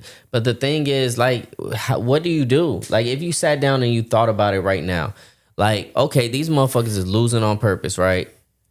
How do I stop that? And how do you do it? Tell them that you got to be in the top top 10. Top 10 of what? So you could get a draft pick. The top 10? And the standing. Yeah. Nah, you have to be in the top 10? Make it in the top 7, top 6. Something like that. Where it's like Where the best record? the best record. Nigga, and then you're gonna bring in a good player? Yeah. No, nigga, the reason why it goes to the bottom is because they need a good player. Well, That's how you make the league competitive. What the fuck you gonna give a good team a good player? So I get what Javi's saying, but that's just gonna flip the shit upside down. Cause now you gonna have, it's gonna make it more competitive, but only for a time. Cause now, like you said, you get the number 1 draft pick and on make it the Pistons. Select. Yeah, make it random select. Somebody in that top 6 you can get it. So it's not gonna be the number 1 seed. It'll be like random or some shit. So it's like then bad teams that's gonna make the NBA fucking horrible. No, like I think maybe the way that you're going about the system is cool because I see what you're thinking about, but it's flawed because it's in the wrong direction. So I think you take that bottom tier, right? And then you make it more so the top of the bottom tier. Not like the fucking, because 10 teams go into the playoffs now with this new shit. Because you got the fucking, the one and done elimination round, right? So there's 10 teams that go in there. Now, if you take like the bottom 4 teams, right? And you kind of like make it so if you're at the top of the bottom 4, then your chances are higher. So then it makes it so like you're not just justifying, just because you had the lowest, you won the least amount of games. That'll at least make it so like, I got to win a couple of these motherfuckers. You know what I'm saying? Incentivize people to actually. Yeah, for sure. But if you're just doing it for the top, you're just making a good team better. And now that's going to sway the balance of what the fuck the NBA look like is. the damn Monstars. Yeah. they can put salary caps on the top 5 teams. Nigga, as they well. wouldn't even be able to afford all them fucking players if they had all the good players. Yeah. Well, they'll be on rookie contracts. They'll be on rookie contracts but yeah. initially. Yeah. And then if they don't turn out to be busts, then They gotta pay him. nigga, you gotta pay I a, think the Bulls are trying to motherfucker. sign somebody for this offseason. Who do you think they're trying to get? The Bulls for I don't know. 'Cause With they this got front all office, I don't know what the fuck I moves they would trying love to John make. Moran open this. Cause who the fuck do we have left on the team that's worth a damn? What they gonna keep Josh Giddey around? He's our So then franchise what player. what the fuck are you looking for after that? I don't know. I don't know what moves they trying to make. I didn't expect them to let go of Kobe White. Me neither. You know what I'm That's saying? crazy. I didn't expect them to let go of Ayo. You know what I'm saying? And we still got fucking Pat Williams. What is he doing on the team? What the fuck is Pat Williams Yeah, doing on the that team? I'm so mug. mad about that. He's got the fucking shield of immunity or something. What's Oklahoma doing right now? They're in the top of their league. They're number They're one. number one. I think they win it again. Followed by the Spurs. Yeah. I just want to see The the Spurs. Okay, let me not be so quick because the Spurs are going crazy. Wembenyama Wemby. is like he's so far ahead of his time, his trajectory. This might be really scary. Like I don't know. I don't know what motherfuckers gonna do with him. So I still got OKC because they're defending champs and shit, and they're showing improving. They're doing what the fuck need to be done. But the Spurs, my nigga, I don't know. And the Mavericks are all the way in 12. I don't know. Everybody was trying to talk about this might be the next year. This might be the next year. I want the Knicks to win too. That's just a New York Knicks fans like Dream. talking point. Like they say every year this is gonna be our year. And have no pieces on the team and be like, no, this our year. No, bro. Bro, if Golden State can stay healthy, bro, that's Oh, that's nigga, my you pick, are bro. you fucking out your brain. I think that dynasty over That for, is for, done. for at least the next That is done. 10 years, bro. I don't think Steph Curry ever gets moved anywhere. I think he remains. gonna Yeah, retire he there. needs to retire. Yeah, Oh, yeah, I think he he's gonna should. retire He there. should. He should retire there. They should never do no moving around with Steph when it comes to Steph Give Curry. him a statue, you know. Draymond Hey, man, Green. that's your best player ever. Draymond Green. Y'all could send him wherever. I'm surprised they haven't moved him. I thought they were gonna move him. But I think that's like Steph's clutch, where just because they have that relationship, they're not. Nigga, gonna they move was him. better off with. I don't know if they was better off with Klay Thompson because he not doing nothing either. He more focused on being on his boat and He's living his best life. riding his boat That and, man and riding Megan. came up. he's riding that stallion, you know. You know what I'm Hey, saying? yo. I ain't mad at it. You know. Another He bought a Chicago horse, guys. He team. bought a horse. He's Another got a ranch. Be careful, Javi. Keep going. Be careful. He rides just gonna say equestrian. that. Like, He rides equestrian. Be careful, man. Be careful. I don't know, buddy. Man, you're on thin ice. buddy. So another Chicago team that has been making moves in the off season. The is Bears. The Chicago Bears, man. We got rid of DJ Moore. The Gary Bears? I was. Bro, we got. I think we did decent with that move. We got what? I'm not mad at it. Second pick. I'm not Second mad pick? at it. The reason I'm not mad at it is because we really wasn't utilizing DJ Moore like that to begin with. Of course, he did some amazing catches Some that clutch ones, was yeah. like clutch for some of the games and shit. But look at if you look back on how many times he was targeted in those same games, it wasn't much. And those passes that were thrown to him, it was because they practiced those and they knew the ball was coming to him. There's been a couple times where I seen DJ Moore give up on plays because the ball didn't come to him. And those were the opposite of clutch. Those were very detrimental. They were. And with us having a whole lot of people on these rookie contracts, we got Colson Loveland on a rookie contract. We got Roma Dunze on a rookie contract. We got Luther Burden on a rookie contract. Like, those motherfuckers have stepped it up, and they've been more targets than DJ Moore. Kyle Mongai. If you remember, Cal Monungai, yeah. Monungai, If you yeah. remember, they were putting DJ Moore, like, he was getting the ball in the back of the field. They were having him switch. He would rotate, go to the other side, take the ball off a handoff, and start running down the field. I'm like, this is what y'all doing with this nigga? They need somebody to do it. Bro, I wanted Max Crosby so bad. Man, me He too. went to the Ravens. Damn. Me too, man. But Sad. they offered him a lot. 2 number 1 picks. Nice bag. They had to give up a lot. Like it would have took a lot to get Max Crosby. But man, my heart was in it too. We offered him a number 1 pick and a 3rd round But pick. We also got rid of our linebacker. But if we get this nigga, what's this nigga? Why am I forgetting his name? The nigga from the Eagles that we were supposed to get from the beginning. Oh, Jalen Carter? Jalen Carter. Nah, bro, I don't like him. Now, if we come back, I mean, he didn't have like a great fucking We should season we this should last get, season. The guy from Miami, the Dolphins. What's his name? That's like the best linebacker right now. Nah, there's another one. Been out. There's another one that's on the Let me check What is he on? He's on. I believe he's on the Cincinnati Bengals. His name is Trey Dickerson. He's on the Bengals, ain't he? That motherfucker cold. That motherfucker cold, bro. Like, and he's like in the top 5 of niggas. You know what I'm saying? When it comes to sacks and shit. We lost all of our linebackers last season, so we need to get one back. Plus, we just got rid of Edmonds, right? Yeah. Yeah. Yep. Yeah, he on the Bengals. Yep, you got a spider right there, my nigga. You gonna turn into Spider-Man. I hope so. Just saying. You gonna let that motherfucker live? He ain't do nothing to me. So you a greater man than me. That motherfucker would have been dead. He catches. That motherfucker would have been dead. But yeah, I don't know, man. Now we need a center too, because our center fucking retired at 27 years old. Oh yeah. And I'm not mad No, at we got him. a center. We got the center from the Patriots. We signed him. When did we do that? We got him, I think, today or yesterday. Okay, we got I the ain't, center I ain't from the see Patriots. that. I ain't see that. How is he?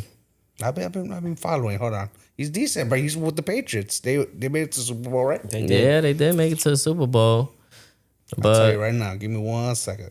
yeah, I don't know. Their line wasn't We looking gotta- too good in the Super Bowl. We got a We lot of acquired fucking money. Garrett Bradbury from the Patriots. Okay. That's our center. I gotta look into that because I don't know too much. When it comes to centers, I don't really be like looking into them all crazy and shit. I just know like the ones that are good and the ones that's not so good. And I know We just signed Case Keenum. So he's going to be our second one. I think we're going to get rid of, what's his name, Bajan? Tyson Bagent. Bajan. Yeah, we're going to get rid of him, I feel like. We're going to trade him, watch. That's, mark my words. We got But I mean, safety from Seahawks, Kobe Bryant. Kobe Bryant. Yeah, he's the safety. From, I'm just picking him off the name. Right. Fuck it, nigga. Don't let me down. Don't let me down. Don't let me down, man. Fuck it. Handstruck twice. God damn, we ain't had a whole lot of Kobe's over here in Chicago now. Kobe White. Kobe White.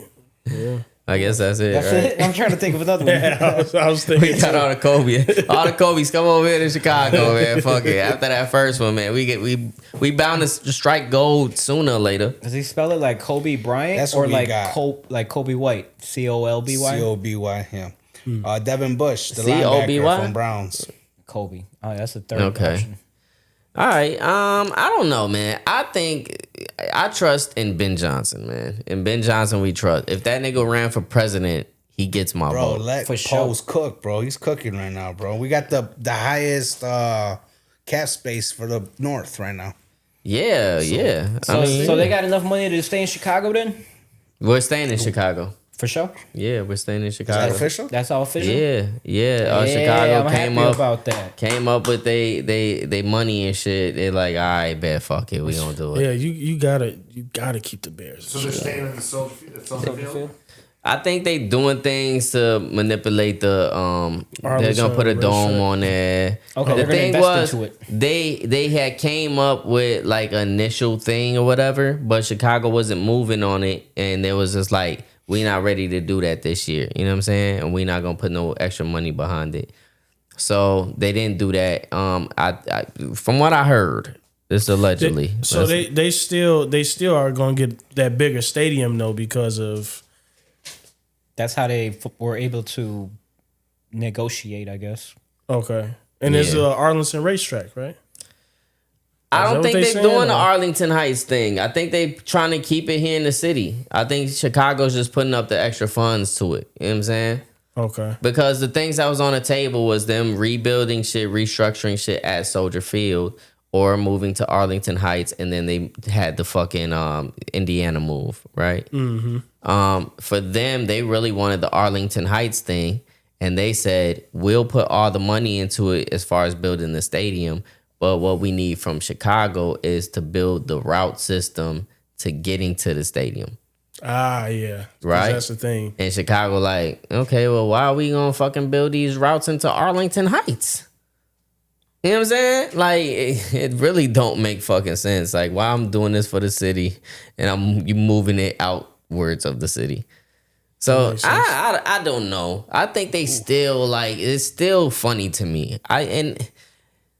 I know this is a money play.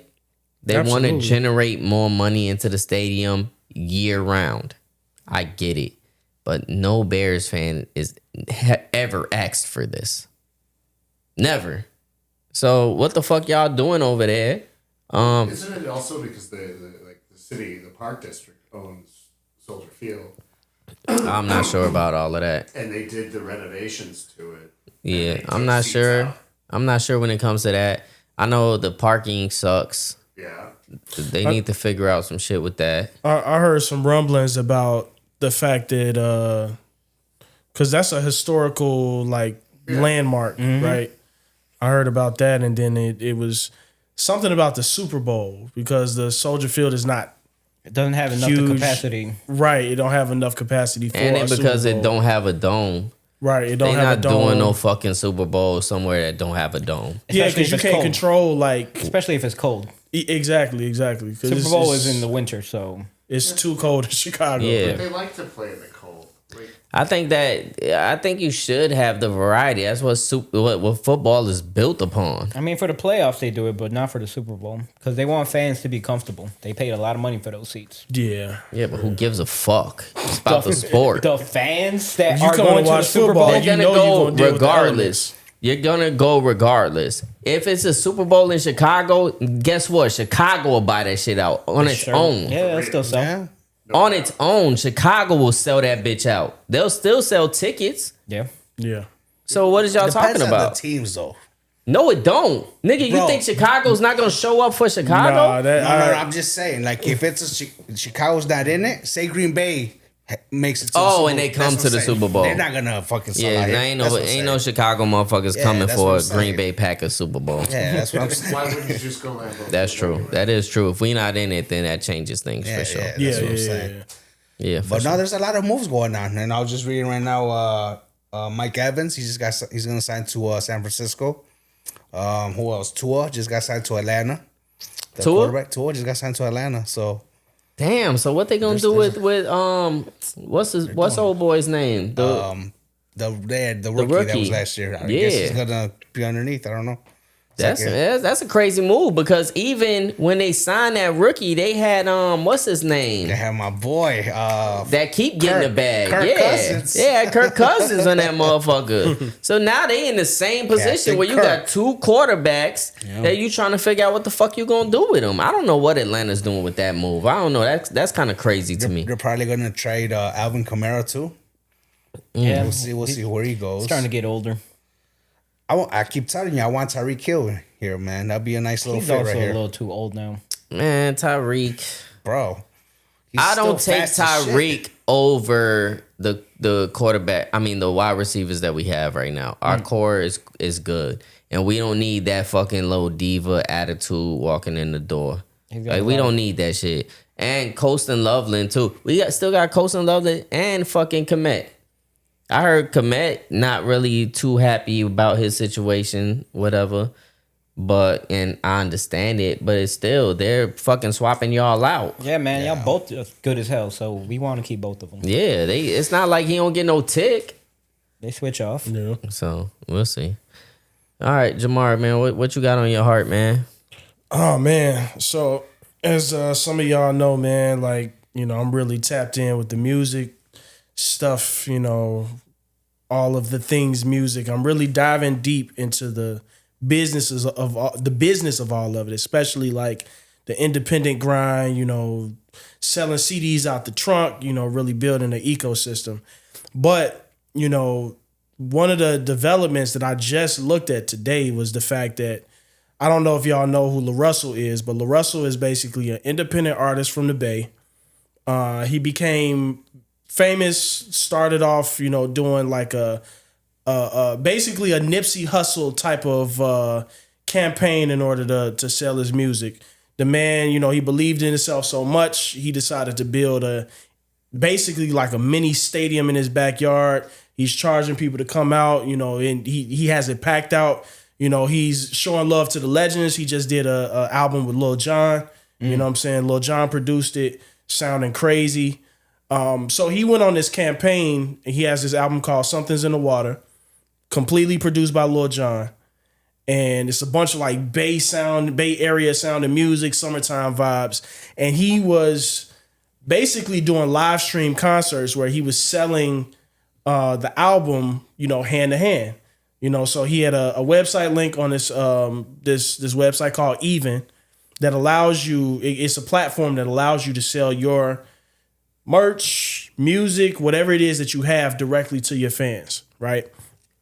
I even bought the album just to support. So it's not on Spotify or anything else? No. Oh, okay. Well, it is now, but he was first, like, you know, selling to his people. So he sold through his whole campaign that he's been doing. He sold 30,000 units. Just independently, right? So what I just read was that Billboard called him or Illuminate, who works with Billboard, who basically tracks all of the data, gets all of the information, all of the numbers, and reports it to Billboard. Illuminate called him and said, hey, all of that work you just did, all of them album sales, all of that, it don't count towards the Billboard charts. Damn. And he's like, yo, like, why not? And they're saying that basically he coerced or he persuaded his listeners and his followers to basically buy the album. That's what the music industry is, isn't it? That's literally the business in music business. To try to get fans. Selling merch to complement sales and stuff. Weren't they doing that like back then or still? Yeah, but that's not even what he's doing. He's selling physical he's not even he's not even like doing bundles. He's like, no, this is like hard sales. Copies, He would sell the whole album or just like singles and streams. He would probably sell like the whole online digitally, right? Yeah, it's just a whole album. You know what that is, man. That's the powers that be. That's like, I don't like that you did that. You know what I'm saying? Yeah. Nah, fuck that. We don't like the game that you playing. You know what I'm saying? How dare you kick us? You know the process that this goes through. You know what I'm saying? Fuck that. Who co-signing you? Oh nah, fuck all of that. You know what I'm saying? And then I think even more, you know, everybody has this thing against Rock Nation. You know, they feel like it's this big evil corporation that's run by Jay-Z, Illuminati, all of these different things, right? Now, do I feel like Jay-Z has and Rock Nation has gotten where they've gotten with no stains on their shirt or no blood and nowhere? Absolutely not. But the way that people consider this to be the boogeyman and all of this stuff like that. Evil corporation. Yeah, I think that's a little far-fetched, personally, you know. But I'm not in it. I'm an independent artist myself. I've never been signed, so I don't know what the ins and outs of that is. But it seems like he's been catching like a lot of hate since that. Since he signed to Rock Nation. Since he signed to Rock Nation. And him signing to Rock Nation, that is after all of this. That's after he literally got to a point where he built up his own leverage, his own ecosystem, his own fan base, making millions of dollars a year on his own. And basically Rock Nation, obviously a larger corporation, is coming in and saying, hey, you know, and funny enough, they offered him a deal earlier on. And to be honest, LaRussell, knowing his value, he laughed at it. Yeah. He was like, like I literally make that off of what I'm doing now. Yeah. Why would I sign with y'all? And he publicly called Jay-Z out and was like, yo, this crazy. So Jay, you know, seeing how things are moving now, being the businessman, I guess it made sense to, hey, let's circle back around. Let's get you right. You know what I'm saying? After you've built even more leverage, because, you know, for the artists out there that may be watching, if y'all don't know, if y'all don't understand how this works, no company, no business, no corporation, anything is going to stand behind you or even want to collaborate with you if you don't already have some type of leverage or some type of movement nowadays. Back in the day, they were in the business of finding talent and basically promoting that talent into creating superstars. Nowadays, you got to literally get on your Instagram, get on your TikTok, get in that studio, get in that booth, whatever it is that you do, show what you do like every day, and build up your leverage to get to the point where you could, you know, make something shake. You know, so it's a different industry, but he got a lot of hate for that. Didn't Rock Nation come up with a new type of plan as well, where anyone could kind of join Rock Nation, where they back you? I forgot what the terms of those agreements were. Yeah, we were talking to Decay about that. Yeah, where it was like they take a certain percentage and you get a certain percentage, and I'm not quite sure what they even offer. It's just like promotion. It's just being able to say I'm signed to Rock Nation type of shit. They're not really signed to Private Rock Nation. distribution deal or something. It's just a distribution platform like TuneCore, DistroKid, CD Baby. It's giving you the opportunity to Distribute on those basically platforms? distribute through Rock Nation. But the thing about it is they taking a bigger percentage than TuneCore and DistroKid. Yeah, so you it just don't go by really yourself. make no So fucking it's like sense. a lot of people, even with that move, it's like, you know, for the clicks and for the look. It's like, oh, I'm distributing through Rock Nation. It's just like, it's cool, but like, you They're know, not actually putting no push behind you. exactly. Yeah. And that's my whole thing. Like, as an artist, and Dre, you could for sure, you know, piggyback off of this, is that if the decision or if the move doesn't actually move anything, it's like, why are we even doing it? Yeah. You know, if we're doing things just for the look of it or just for the feel of it, but it's not actually any type of ROI, it's like, Especially nowadays. why do you really need it? Because like nowadays, like the A&R is kind of obsolete. You know what I'm saying? So you're not bringing in an artist to kind of develop them. There's no artist development in music anymore. So they're saying the A&R now are basically they're getting their artists based off of these streamers now. For like sure. academics. Yeah. Oh, they're hot. They got their name out there. Well, They're You like- are the A&R now. It's that but it's not only that. You know what I'm saying? Streamers just not moving the needle. Like, yeah, they fucking help. Certainly they do. But also it's like, what are you doing? What are you generating? What is your fan base? What is your audience? What are you bringing to the table? But I'm That's talking what they're about looking as far at. as record labels now, because they're not even they're lazy with it loud. Like back in the day, Yes. like A&Rs. Now they let the streamers do the work. Be like, oh, this guy's hot. Let me pay attention to him. Oh, But maybe even let me that sign come him. with something, because the streamers, that come with a different type of price tag. Mm-hmm. And guess what? All of the labels are already on the streamers. They already paying the But I'm talking about streamers. artists, like No, artists. but this is what I'm saying. That's part of the package deal. So now they're not even looking for the artist like, oh, you got the streamer talking about you. That's in their package deal already. We gonna get you the streamers because we already got them in the pocket. You know what I'm saying? They on payroll. Yeah. So it is what it is. They want to know everything else that you're bringing to the table aside from all of that shit. You know what I'm saying? You gotta be You fully already established. gotta have the look. You already gotta have the fan base. The following, Yep. yeah. You have to have the following, or else they're gonna give you a deal like they tried to give LaRussell at the beginning. And because LaRussell not new, he been doing this shit for like fucking 6-7 years. Even longer than that. Even longer but than- since he been on the radar, Right, you know right, what I'm right, right. saying? Yeah. Like Absolutely. it's been that for him. You know what I'm Yep. saying? So when he started making that money that he could now laugh at, is because motherfucker, I've been doing this shit. Yep. But they want somebody that they know is fucking plug and play. It's Yeah. plug and play. There's no more artist development. There's no It's just like quarterbacks now going into the NFL. They used to have to sit behind a veteran quarterback. They learn the fucking skills and shit, and then when they put into that position, they're more capable. Now you don't have that shit. You know what I'm saying? It's same thing in the music industry. Yeah. Now you got an artist. That artist better already be polished. They want the finished product. It's like literally like, you know, if you think about it, like in the 90s, right? Say you run into the next Aaliyah, right? Yeah. you like, man, she's a pretty girl. She got a nice voice. Like, we do this, is that, and the third with her. If you find out randomly down the line that she has a drug problem, all of those millions of dollars that you've pumped into her is gone.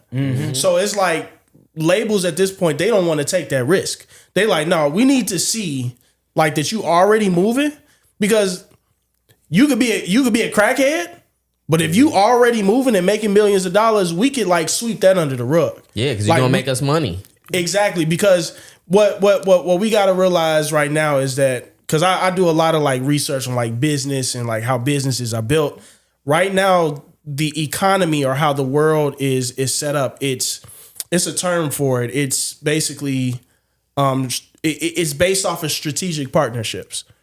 So if you are in anything, even like with photography, like videography, like if you are a part of anything, it is advantageous to you to basically build up your own thing and find a strategic partnership, a larger corporation, a larger business to help boost what you have going on. Yeah. To be honest, it don't matter what you do. If you're not already like moving in that type of way, these companies are not, they're not incentivized to pour money into you without knowing that they're going to get an ROI. Yeah. That's what it's all about right now. And guess what? The podcast space is moving in that direction too. Absolutely. Like, and I think it kicked off with just how Joe Budden did it. You know what I'm saying? Because he proved that he could do Before it that, independent. Joe Rogan, yeah, but Joe Rogan, the thing of how it spun in this direction is because people started getting up on podcasts. And I don't think people started getting up on podcasts really until Joe Budden's voice. Because Joe did it way early. He did it way earlier. Yeah. And on top of that, like, they seen what he was able to generate. So the fact that he came in and he established that partnership with what's that one where you could go and put like you could go, they set up separate things for just the fans and shit. They get their own episodes. Patreon, right? Yeah. So he was early on the Patreon game and shit too. And then Spotify and these motherfuckers came in and they're like, this is a way for us to generate. So they just started throwing out deals and shit. You know what I'm saying? So people were getting a crazy number because they were trying to pull them in. Now that's what they do. That's part of the strategy. I'm gonna give you all this money, da da da da. And then once that shit slows down, and once we got the numbers that we was looking for, now we're gonna slow it down. Guess what? You can't go to Spotify and get them same deals. You can't go to Apple and get them same deals. You can't. It was like a little you know bubble. What I'm saying? And the people that started off on podcasts when it was just strictly audio. If you're a podcaster and you're doing strictly audio, guess what? You're not going to win like them. Yeah. They could still do it because they were doing it before the visuals took place. You know what I'm saying? Yeah. They already built up an audience. They have an established audience. These motherfuckers that was doing it 10, 15 years before Joe Budden. Yeah. You know what I'm saying? Like, that's the only way. It's one of them things, is kind of like a gold rush type of thing. Yeah. Like, we look at somebody, for example, you look at Bill Gates, right? We look at Bill Gates and we like, oh yeah, he did such and such, woo, woo, woo. But the reason that he was able to get the bag that he got in selling his companies and stuff like that was the fact that before this was even like a known thing, he was on it like 10 years before that.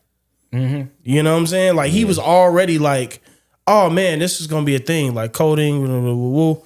Once the bubble really hit and like it was a gold rush, he was already standing there like, what up, y'all? I've been on this. He was like this. I was gonna say Christopher Columbus, but we know that's but that's the term that people use. Like I'm the Christopher Columbus of it, but like that he was there already. So pioneer. He was the pioneer of it. He was a soldier boy. I did this first. Facts. So I think. Just to kind of wrap it up with the LaRussell thing, man, I think what this proves, I've been doing a lot more content myself. And I put out this video basically saying that like what this proves is that as artists, especially independent artists nowadays, our job right now is to build our own niche, our own ecosystems. You know what I'm saying? You got 10,000 fans, you got 10,000 fans paying you $10. That's what? $100,000. Right there, off top. You know what I'm saying? That's more than you will ever see. And I done made some money off of streaming. So I'm not gonna say that there is no money in streaming. But it's slow money. But it's slow money, and it's money. If you look at in your distro kid, it'll say that there's a 2 to 3 month delay on the payouts from Tidal, Apple, Spotify. When you selling hand to hand, you get that money right there in your hand. Yep. You know what I'm saying? You That's have how to it go. accumulate a certain amount before they even give it to you. Absolutely. You know what I'm saying? It gotta be it gotta hit a certain amount and then they give you your funds. You know what I'm saying? And that's the thing, like when you are relying on these platforms or on these systems, they get to change the rules whenever they feel like it. Yeah. When it was wide open, when you had somebody like a Russ, when he was doing it, bro was just dropping every week. Yeah. He was just dropping every week. 100,000 in off of streams, 300,000 this month off of streams. It's not wide open like that no more because they changed the algorithms and they basically rigged the system to where if you ain't popping and if you ain't got a team of videographers and these people and a team of producers and the playlists uphill. And the playlists are corrupted now. Yeah.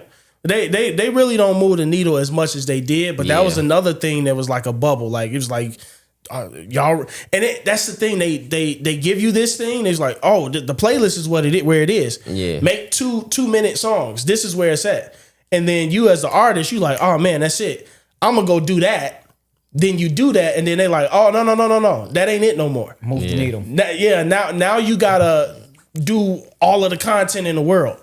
And then as soon as you start doing that, I was like, oh no, it's this now.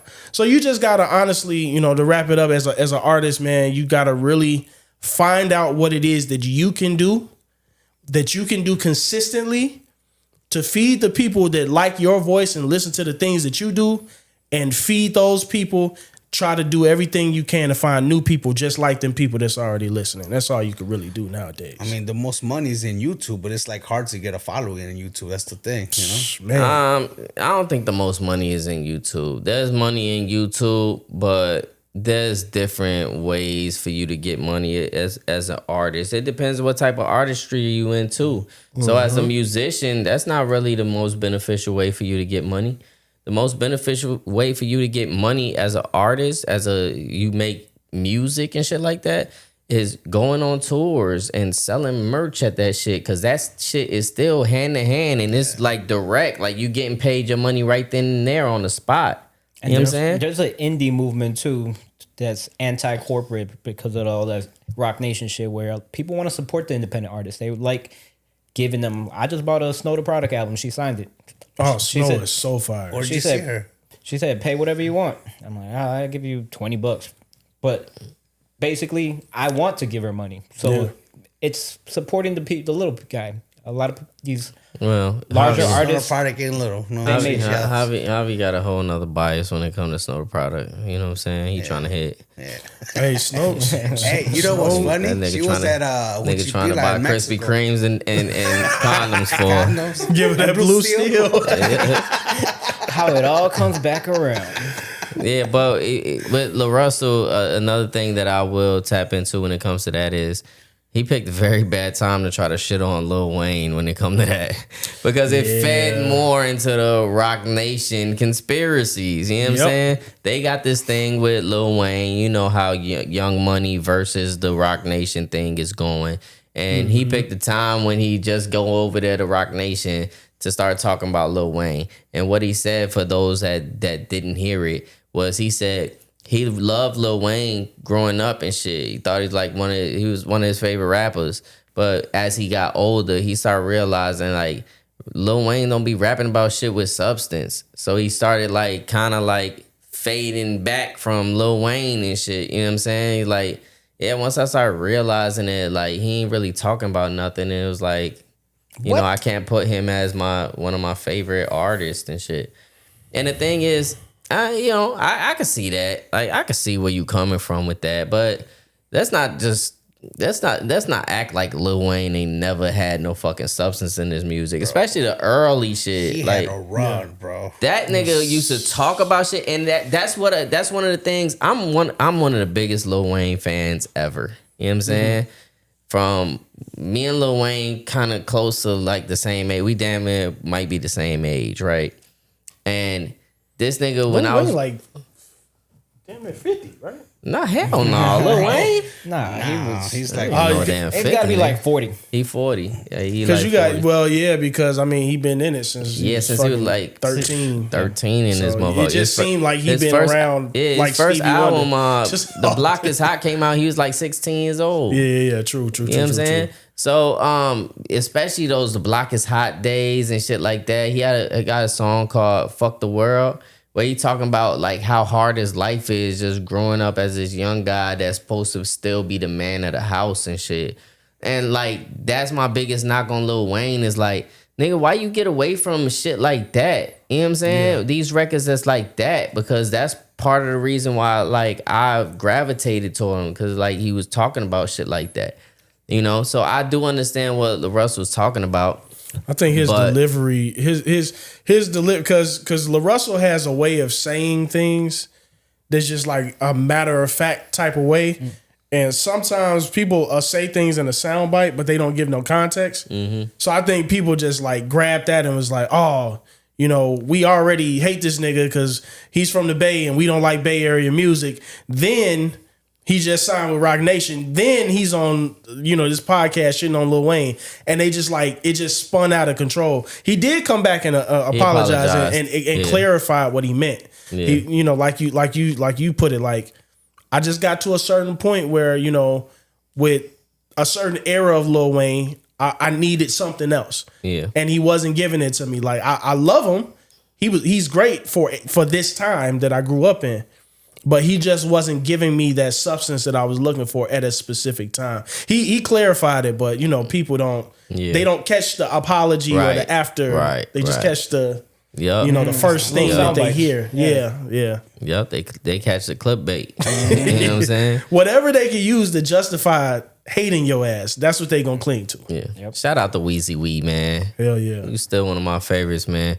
Is you gotta be, man. The reason for why I even was trying to do this to begin with, he was a large portion of that. You know what I'm saying? But what do I gotta talk about? Everything that these niggas just talked about. You know what I'm saying? That's it for me, man. This has been a good podcast, right? So far, so good. So y'all stay right there, and you know we gonna get what we gonna get into next. You know what I'm saying? All right, stay tuned. Hey yo, it's Vic Spencer. And you know I'm rocking with the Astonishingly Odd podcast. That's how we do it, man. We rocking out this motherfucker. I'm fried like eggs. Now what? Welcome back to the Astonishingly Odd podcast. Y'all know what this is, man. Now it's time for the segments. Javi, you got an Astonishingly Odd fact? Yes. Today's Astonishingly Odd fact. Did y'all know that the moon has earthquakes? Moonquakes. No, I didn't know that. Yeah, they're not called earthquakes, obviously. They're called moonquakes. Mooncakes. Mooncakes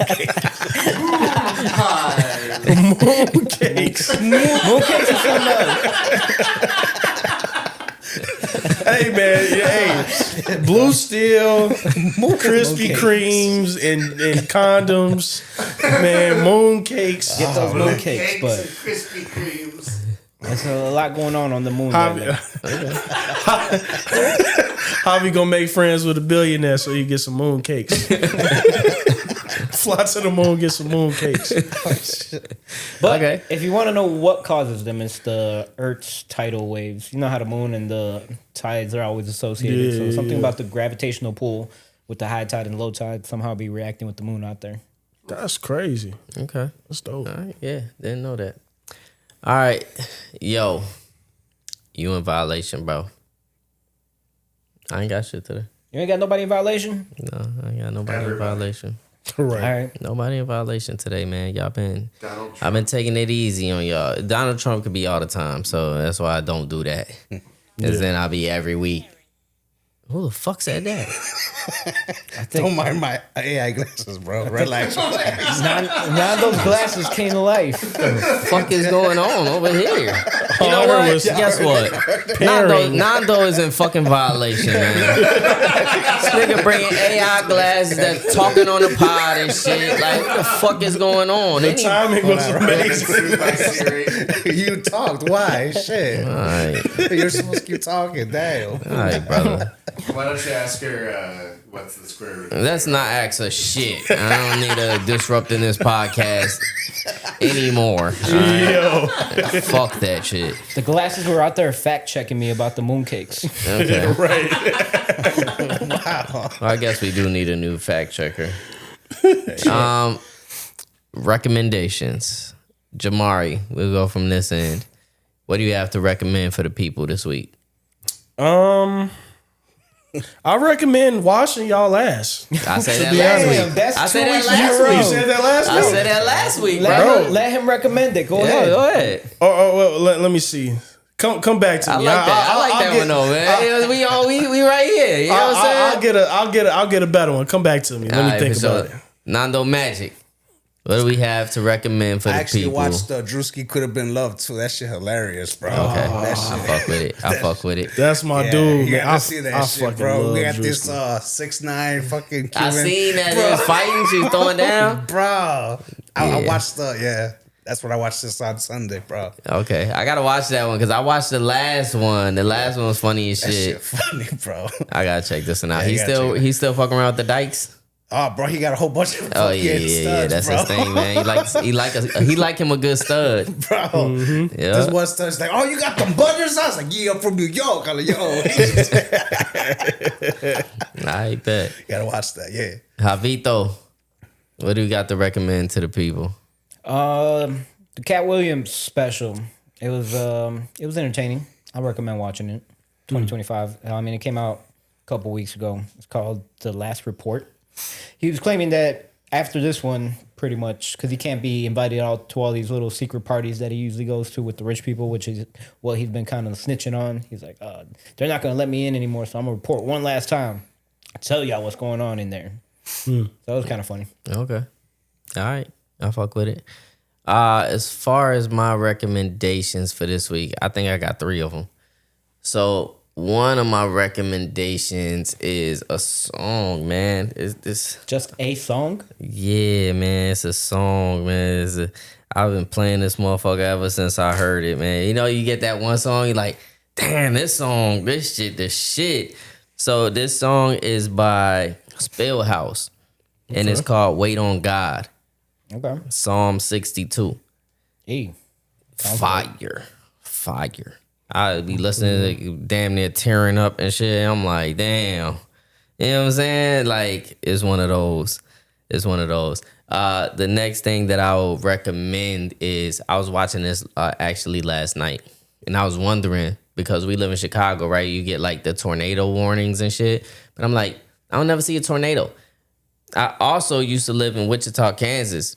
And in Wichita, Kansas, we did get hit by fucking tornadoes and shit. We had to go like under they had a little crawl space and shit. And the school I was going to at the time when I was in Wichita, Kansas, the tornado blew the roof of the school off. You know what I'm saying? So I was like, damn, why we don't get, like, we get tornado warnings, but we don't get no tornadoes in Chicago. And we used to get them. But the thing is with the architecture and shit, all our fucking skyscrapers and all of that shit, and the fact that we're so close to Lake Michigan, like, the tornadoes actually like die out when they come over here, and then they kick back in as they go further along. You know what I'm saying? So I actually ran into, like, we had one of, I think it's like the second like most fucked up tornado that happened that's been recorded since they've been recording tornadoes, because they ain't start recording tornadoes until like the 50s. And this shit went through like Plainfield, Illinois and shit, all type of shit. Nothing but fields out there. Yeah, and it was fucked up, and nobody knew that it was gonna happen. They didn't have no tornado warnings about it or anything, just because it just came out of nowhere. You know what I'm saying? When was this? This was in 87, I believe. I remember. It was in 87. And this is documentary? Yes, it fucked up a whole lot of shit. You know what I'm saying? Like, people didn't expect it. It happened like at around 3 p.m. where it was like the peak of it. You know what I'm saying? Wow. Yeah, and it tore through a whole lot of shit. And then I started researching that, and that's how I found out that why tornadoes don't really come towards Chicago like that. But they're saying, what's it called? Texas Alley? Tornado Alley is like the Texas, around Texas and shit like that. In Texas? Yeah, it's like it's a couple states, but it's Texas is included in that shit. They have Tornado Alley, and fucking meteorologists and shit are kind of thinking that shit is gonna shift more towards Illinois, more towards the Midwest and shit. Well, so the reason why there aren't any tornadoes in Chicago, as many in Chicago, is because they don't change elevation. So if a tornado would form in the city, then the most surface area is going to be high up. Well, they say it's because of those things. It's because of the large buildings. The buildings break up. Yeah, they create- break up the wind. Yeah, they break up the wind, so it becomes a different wind demographic. Also, because of Lake Michigan, it's a lot cooler. So the heat, the thing that it takes to form a fucking supercell, because that's what forms tornadoes to begin with, we don't have those elements that produces that. And it would be really bad if we did. Yeah. Oh yeah, it'd be terrible. And that's why we don't have. Cause I was like, damn, did we just learn how to like protect ourselves against tornadoes? Cause you don't hear about a lot of tornado deaths and shit like that anymore. Or did we just move away from the places that had tornadoes? Yep. And when I looked at it, it was like, yeah, we kind of moved away from places that have tornadoes, but at the same time, there are some places like Tornado Alley where people are moving to. There's more people than ever there. You know what I'm saying? What we got better at was catching it soon enough. So now we have tornado warnings where back in the day, you had to be near a radio or a TV to get these tornado warnings.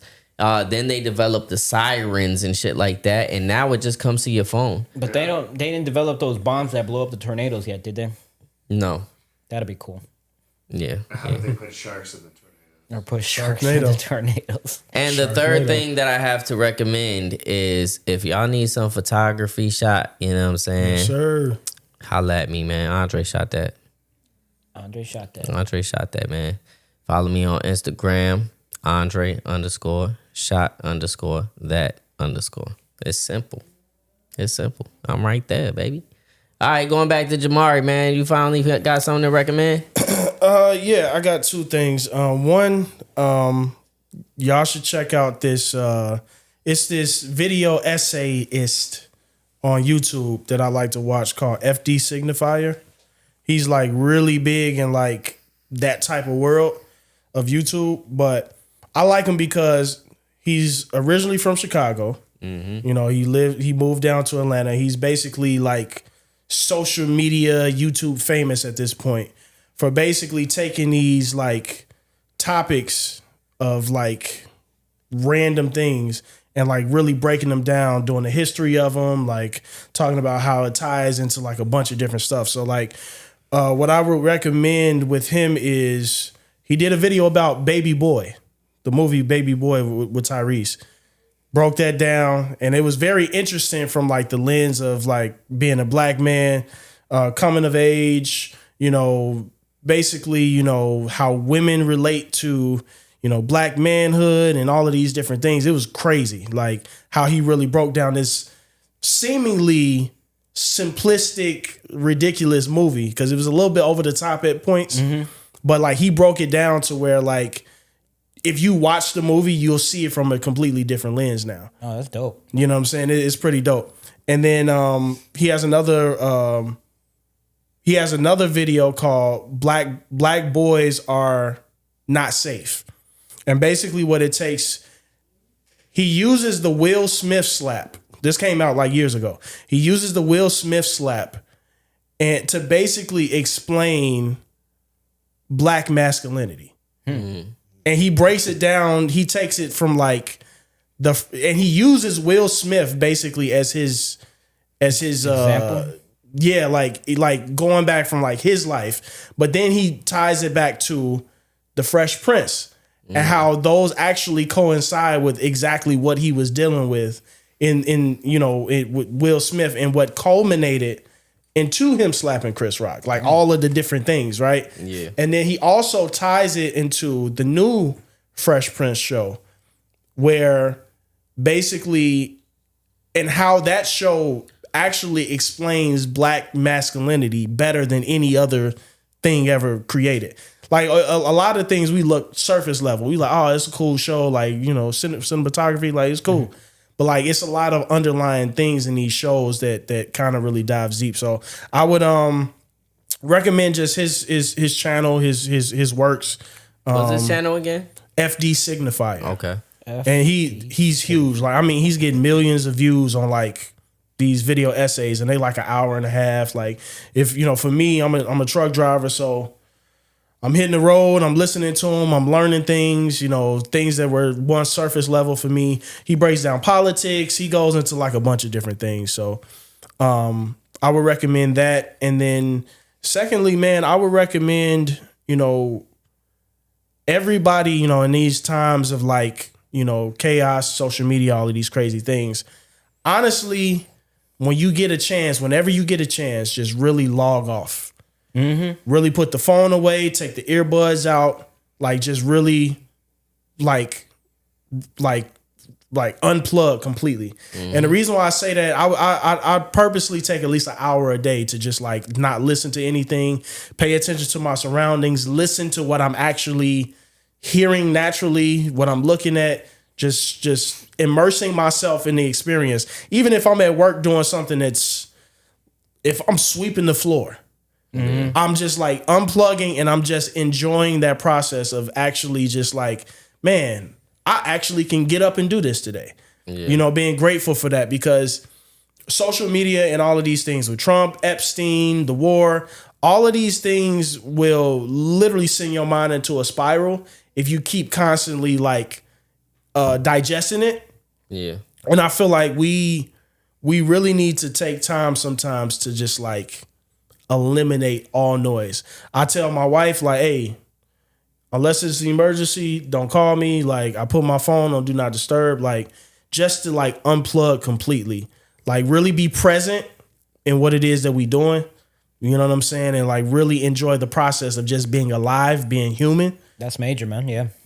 I recommend that because, man, like as an artist, as a father, as somebody who's, building businesses and trying to figure things out, man, it's like your best ideas come. You don't even realize how unoriginal your thoughts are. Yeah. Yeah. Until you just stop listening to shit. Right. Yeah. You know what I'm saying? So like unplugging, man, like I done wrote some crazy songs. I done had some crazy ideas. I done came up with companies and businesses and all types of things, just unplugging for an hour. Imagine what you can do if you just didn't have this thing in front of you 24/7.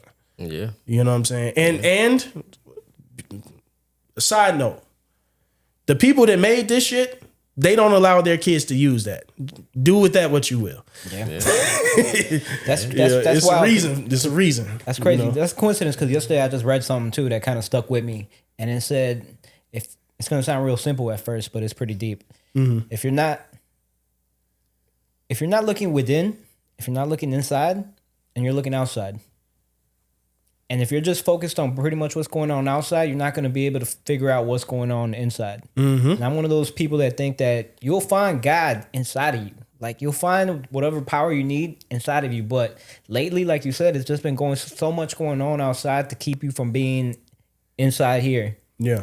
And sometimes, you just need to unplug and figure out what it is that you're doing, who you are. You're not going to be able to develop as a person if you're out here living out here and not figuring out what's going on inside of you. And the thing, and to add to that, the thing about God is that he's a quiet voice. He's not loud. Yeah. He's like writing, he's like, hey, dude, that business idea that you're thinking about, do that. But you can't hear him if you're like constantly shoving shit into your ears. Little 15-second short videos. Yeah, wars over here. We constantly consuming to where we can't have a good output because everything that we're putting into us Has been fed to is us. filth. Mm-hmm. You know what I'm saying? So you can't Smut. It's smut. smut. A call back. That's another. I forgot to add that to the list of your of your wordings today. Krispy Kremes. Yeah. It's raining Smutty smut. Krispy Kremes. It's raining raining rain pants. It's your rain pants. It's raining smut. It's raining mooncakes. Hide your kids. Hide your wife. Bro. And you were just saying, bro, like you're saying that, you know, they don't even let their kids do that. The CEO of McDonald's, you can see his ass not even eating his burgers. Like, what the fuck? When I found like no bullshit, like, and I'ma shut up, bro. Like when I found out that they asked Steve Jobs, they said, you know, man, like your kids must really love like the fact that their father is like the founder of like this crazy product. He was like, my kids don't have an iPhone, and he said it like, like, you know what I'm saying? My kids don't have an iPad. What? My kids don't do that, and stuff like that. And then like Nando said, like the McDonald's thing, you could tell he don't eat that shit. Yeah. He don't eat this. They don't eat the shit. They don't consume the things that they give us. He called that shit a product. He was like, I really enjoyed this product. It's got. He was looking at it like some sesames up here. Yeah, that's real interesting. Takes a little tiny bite. Small fucker. He was damn near AI. Yeah, he was. It was unhuman. Like I've never seen a person be like, oh yeah, I'm gonna bite into this burger and then take the smallest bite of a fucking burger. You know that nigga spit that shit out right after immediately. Bro, he was chewing for like 15 on my mouth. Nigga said, Bro. hell no, nigga, this shit. I told my wife, I said, as soon as them cameras went off, he said, get this shit Give me some mouthwash. shit out Bro, of I my ain't gonna face. lie. I had that big arch. That shit was fire though.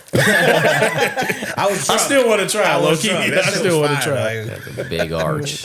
Motherfuckers giving us goddamn roadkill meat. we still going for it. But one last thing before we cut it quits, you know, my boy 50 just dropped new music, you know, featuring Max B. You know, no more tricks, no more tricks. No, Okay. no more tricks, no more tries. Fire, son. And he dissed T.I. in this new Power theme song. Yeah, he said a little something. That's all I gotta say. Yeah. Back to you. Domani's diss was still the best diss out of the whole shit. Bro, he got nitty gritty, bro. It was. It was 50 the best Cent and diss. Max B. Well, the French Montana and Max B song that's going crazy right now is way better than that shit.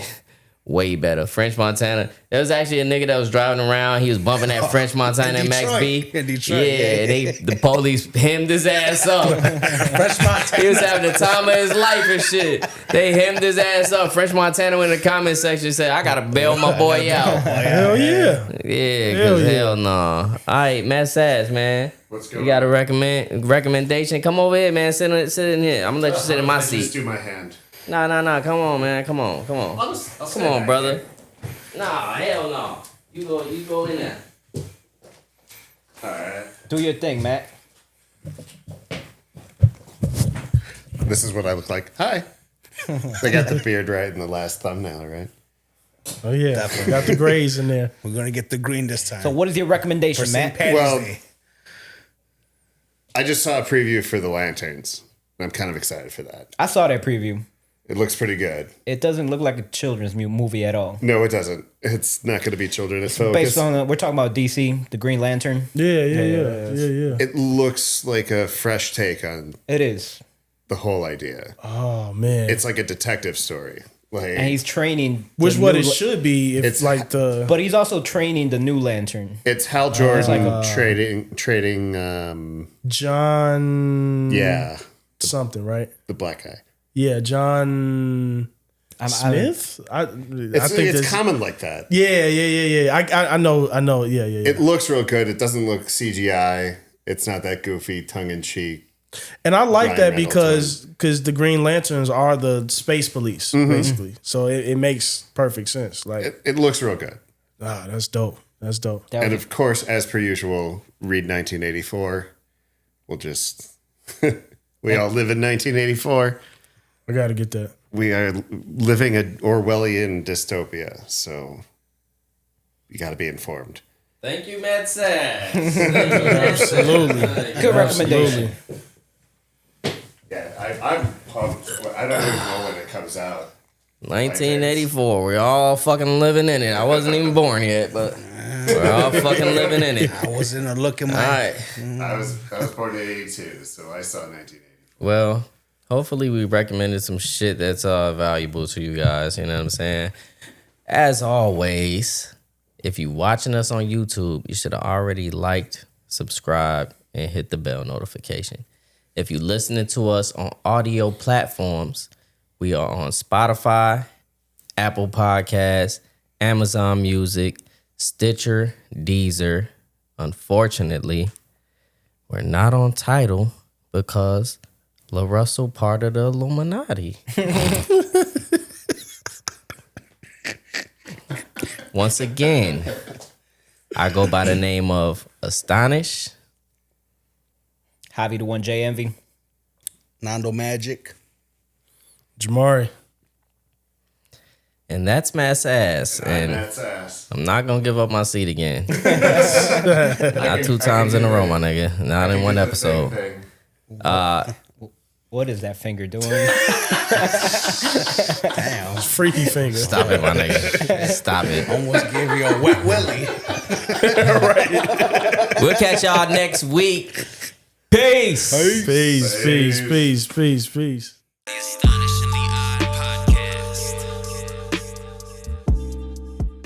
Give me a sniff, dog. God damn.